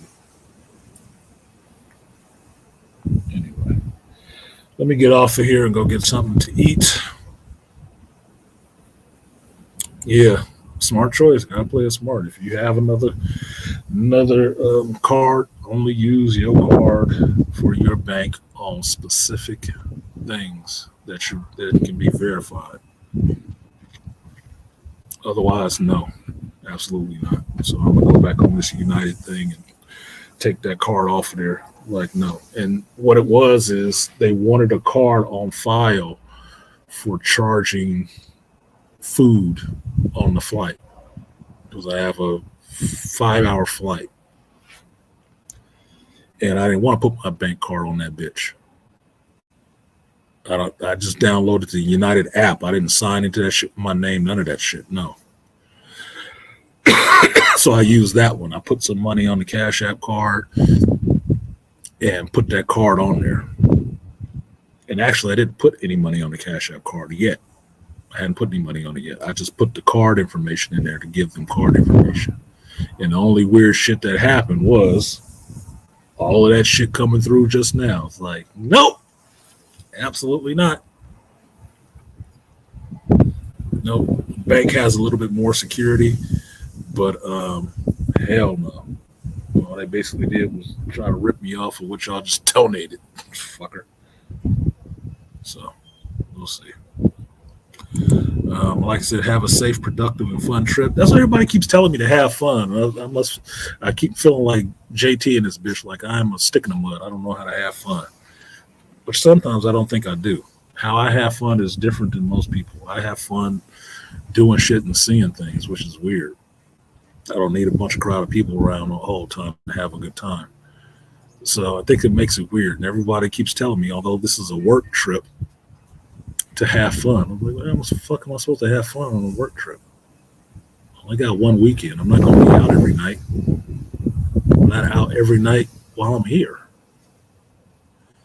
Most fun I can see myself having is my pool league. I'm part of the APA, right? American Pool Players Association. They have places where they play in Savannah, Georgia. So all I have to do is look up one, and I can go there and play, because all I need is my player number. I can get some games in, which is what I'll probably do. But otherwise, I'm there working. I'm trying to soak up that. I'm there to be fucking around and having a good time. If it happens, I'm fine with it. But it's nothing I'm planning ahead for. So I'll have next weekend not working to hang out and be in Savannah and see what Savannah is about. I'll enjoy it for that. And then I'll do some more work. And by that time, Friday night, I'm coming back here to Cali. It's just what it is. So fun is where you find it. And I guess something will happen when something happens. Otherwise, I'm not overly worried about it. It'll be fun being able to go on a trip. Because as I explained to my mother, I should have been at this time, the same time frame, is the amateur pool players tournament in Vegas happening right now, or next week. And I scheduled to play in that tournament, but I missed my preliminary games in Sacramento because I was on call and I forgot about it. And I didn't go play my preliminary game, so I don't think I can just show up unranked and play in that tournament, even though I'm registered for that tournament. So it looked like the Vegas trip was off the table for my birthday. And then this came up at the same time, happening around the same time. So this is where I say nothing is coincidence. It's not a coincidence in that sense then that I missed the preliminary tournament and didn't set up anything to go to Vegas, because that made me available to go to this thing, which just showed up into my lap. It's no coincidences. I'm supposed to go on this trip. This is where I'm supposed to be. So I'm going to accept it as that and move on with life in that fashion. This is where I'm supposed to be at this time. So it'll be good. It'll be fun. I'll have fun in the going, not necessarily in the doing. It'll be fun for me to see what their facilities look like and what issues they're dealing with their homes and stuff like that, because it's different building standards. It's not California building standards. It's Georgia building code. And I've seen it before in Atlanta when I work with on my homeboys' houses, how they built their shit. But the one thing I'm looking for, since they already loaded my schedule with work, is what a mold call in the South looks like, as opposed to what a mold call in Northern California looks like, which I think I'm going to need a mask. I think I'm going to need a mask, because I've seen pictures and videos of mold in Southern homes. Yuck. I don't like the looks of that shit. So, yeah, it'll be interesting to see how this shit works out. So that's where I will find some fun. As weird as that sounds, that's where I will find some fun, because I'm a construction, I'm a carpenter. This is all interesting stuff to me. This will be fun for me intellectually to see how this stuff shakes out. Might not be fun to anybody else at all. They might not find this shit interesting in the least bit. I will find it very interesting, very edifying for me. So that's it. Look at Malika said, I don't care how you do it, just do it. Okay, man, goddamn. Demanded shit. I'm out and about. Could head up to you. I'm in Sacramento right now. You that far out and about? That's a ways away from you. You a Frisco boy. You know you don't know nothing about no driving up to Sacramento. So it is what it is. Well, thank you guys for coming through. Appreciate you for coming through. Let me go take care of these other little business things I need to. If you want to go back and watch Agatha, you can go back and watch it. It's done now. 9 episodes. Most of them 30 minutes long, so it's pretty light. It's a good light watch. You can binge it and be done with it in a weekend, maybe even a day, and then go on to something else and just get yourself around what was going on in the show, what was happening in the show, where the show begins, where it ends, and where it leads into. Penguin comes on tonight. You got a few hours. It's 2. So at least 2 o'clock on the West Coast time. So you got about 4 hours before the Penguin comes on. Should be a good episode. Should be a banger. So get that done. I will see if I have some time tonight to work on these videos, because I do have a Penguin video, Agatha video, 3 Agatha videos to get out now that the show's over. It'll give me some work to do at night in the hotel, getting out some of these other videos. I will be out of town. So the next time you see me streaming, I will be in Georgia. So that should be fun. It's just to be a hotel, so it's not like you're going to be seeing much of anything. But I am taking my computer and a little bit of stuff that I can take for my portable streaming, which is what I do most of the time. So it'll be like it's an on-call weekend, except with not as many interruptions. So I look forward to streaming with you guys from a different location, because that's one of the things I always enjoy. Not streaming from a just dedicated studio, but being able to stream live from different places makes it more fun to me. Something that you don't always get from folks on the internet. So with that, I will see you next time. And also check out my boy Black Bane, Sam Rogers, reviews. He just did a review on Instagram of the Shadow Strays, or whatever it's called. I think that's what it's called. He said it was a pretty good show, Asian film show. I'm gonna check it out. I did listen to his review. Thought it was good. He's doing a good quick review, which will work for this low attention span to having motherfuckers. You need to put that shit over on TikTok so it can blow up. But yeah, I'm proud of him doing some reviews. He got time. You know his little movies. Awesome. Do that shit. So with that, I'm going to go ahead and get out of here. Thank you guys for coming through. I have been the Artisan MC. I do this every Sunday, rain or shine, home or not. I will do this stream, sit here and talk about, excuse me, geekdom and life and everything in between. Have a good weekend, or the rest of your weekend, and good luck on election day. It should be, you probably won't know who wins for a couple of weeks, because they're going to be going through this shit with a dog tooth comb. Get out the detangler. I will see you guys next time. Peace.